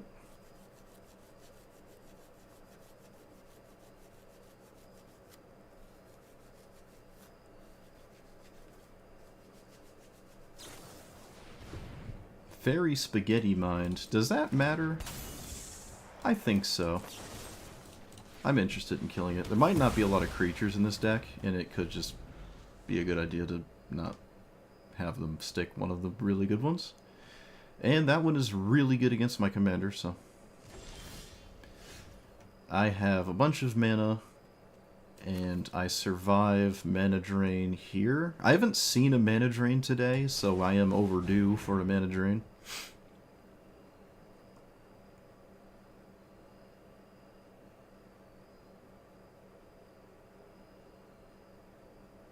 Though they haven't left up mana in another point in the game where they could have mana drained, so might not have it.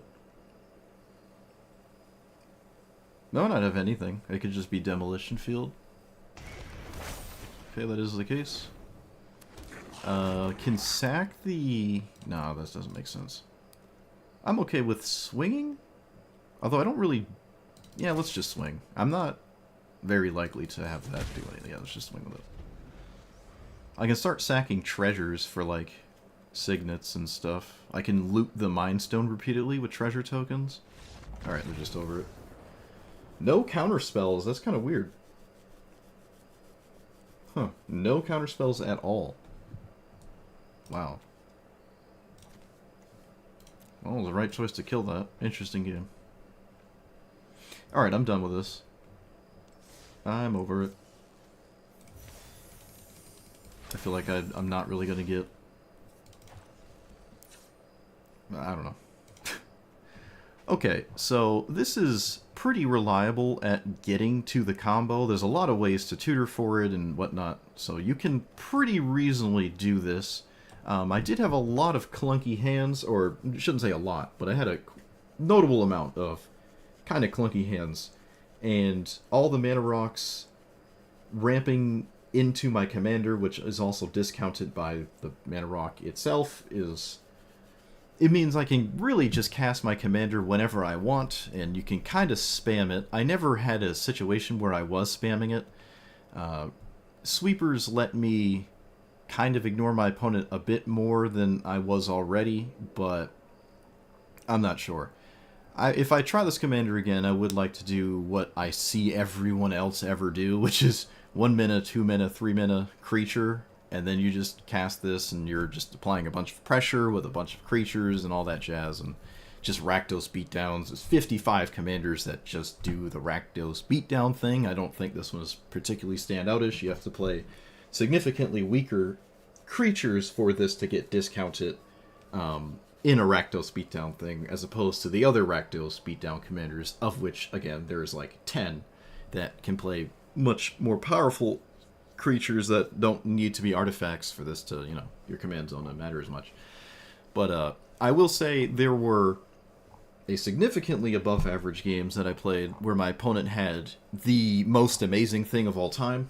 There was a couple games that it was a straight up 1 in 250 kind of outcome if you just take into the odds of my opponent having the two exact cards they needed, and I needed to not have one of my 5 or 10 answers to it or what. There were a lot of those really, really unlikely scenarios today. A lot of extremely good hands out of my opponents. There was, I think, 3 games today. No, it might have just been 2, where it was Gemstone Caverns on the draw for the opponent into Ancient Tomb, and then a 3-drop that just cascaded into winning, whereas my little swamp Drix Interlacer just stared at it and died. So that happened disproportionately today, I will say. Mono green in general, like Azusa, and thus by extension, I suppose, Rofellos, is going to be a problem for this, and because of that, I guess I just can't really recommend this as a strategy in Historic Brawl currently. If you're going to play this, it's, again, probably going to be the more Rakdos beatdown thing or whatever. Because your opponents are, the green ones in particular, are so explosive that your removal and really even your board wipes don't stop your Azusa player. They kind of slow down Rofellos, but with that slowing downness, it's not like they're not playing lands and are going to just cast 6-drops eventually anyways, and eventually you're not going to be able to answer all of them, and if you haven't won by then, you might be screwed. Every single Rofellos player I played today had cast it 3 or 4 times back to back, and I kept killing it, and it didn't matter because after the 3rd time it dies, and my opponent's just going to play land, have 7 mana, and then do whatever they want, and they don't need Rofellos anymore.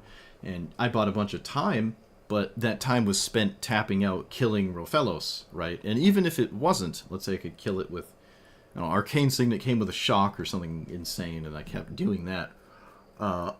Us having 7 mana doesn't guarantee that my 5 mana bomb or whatever just makes my opponent nervous. They can just continue to cast giant green things, and I have to spend time setting up the combo, and it's just not fast enough really compared to a lot of things my opponent, if there was I think 2 Koglas, maybe it just was 1, but if they have Kogla and I don't kill it, they're just going to swing and naturalize me, and I killed Rofellos 3 times, so they didn't play Kogla earlier, but now Kogla is in play and I don't have answers for it, so maybe the best idea is to just ignore it, like Rofellos specifically, just sort of like you might ignore Azusa. I think Azusa is just better than Rofellos because it's harder to interact with Azusa, and it can still be played on turn 2 basically every single game.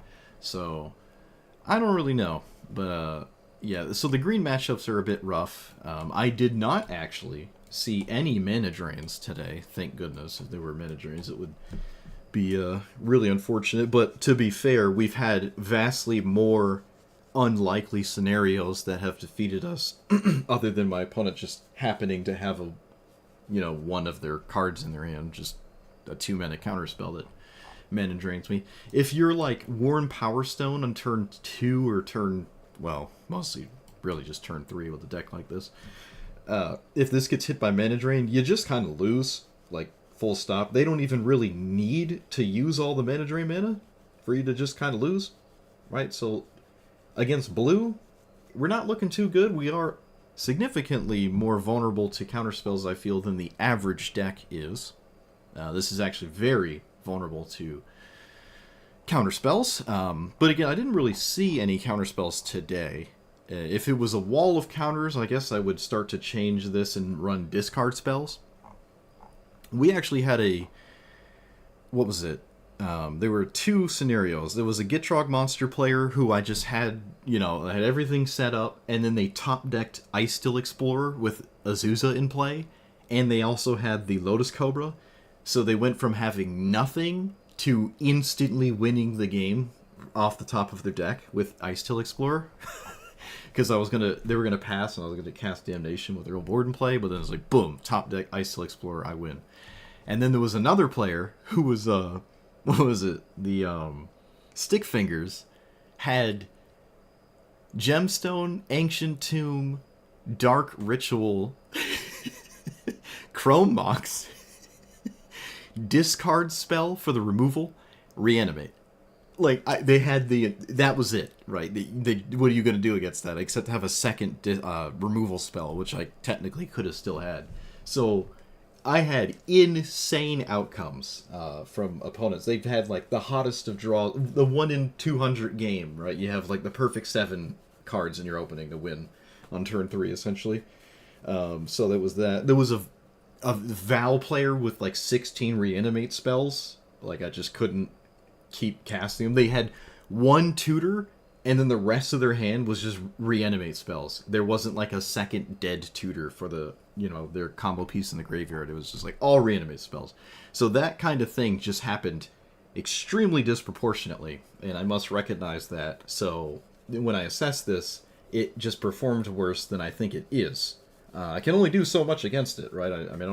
I can't play for 24 hours straight until I get an average outcome of expected gameplay. This is going to happen sometimes. So I would say this is slightly better than I was able to represent it, but still not by a significant margin. Gummed up boards where your opponent isn't killing you really quickly, and they're not just, I guess, a Val combo or something. You have a pretty good chance at winning, right? If they're just doing something like, what is it? That... really just anything like the Abzan land, the Necro Bloom, let's say. If you're playing against the Necro Bloom and they're just doing their thing, you're eventually going to find Paradox Engine with all your tutors and draws and stuff, and reanimate and artifact reanimate stuff, and just get there with the One Ring or whatever, or Server Rack or whatever. Like, you're going to get there. You're not nearly as fast as Val is.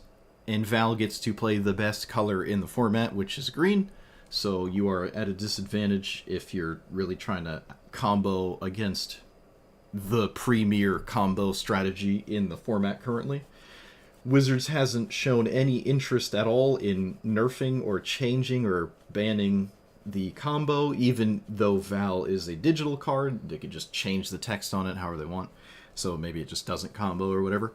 But they're not doing that, so it makes me believe that they think Val is just sort of the baseline of where combo should be, right? Like, oh, combo is at this pace with this much consistency and that much resilience, so that's where you should expect your combo deck to be baseline. If that's the new baseline for the pace and consistency of combo in the format, then this is just putting yourself at a disadvantage for kind of trying to do the same thing without actually any of the combo pieces being in your command zone, which is a huge part of it, right?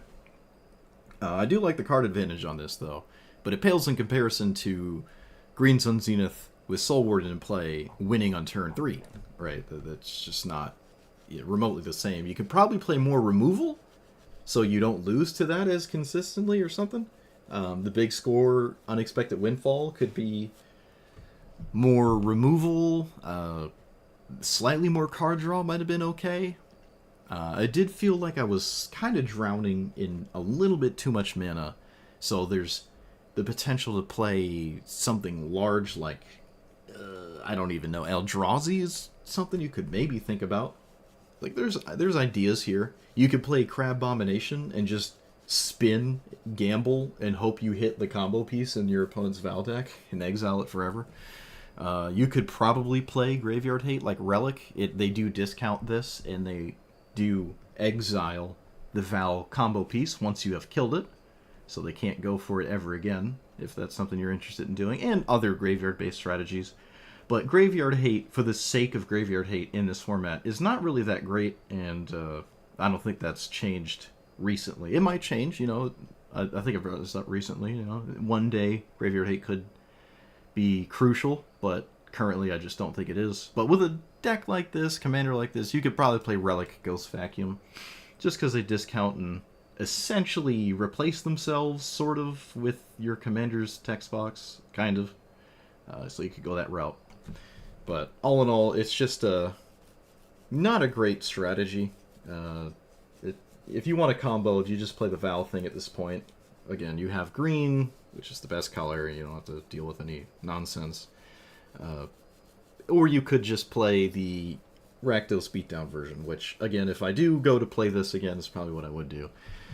And I'll have to make sure I upload this list with Mox Opal, because that card should be in this deck at all times. Again, I just don't own it.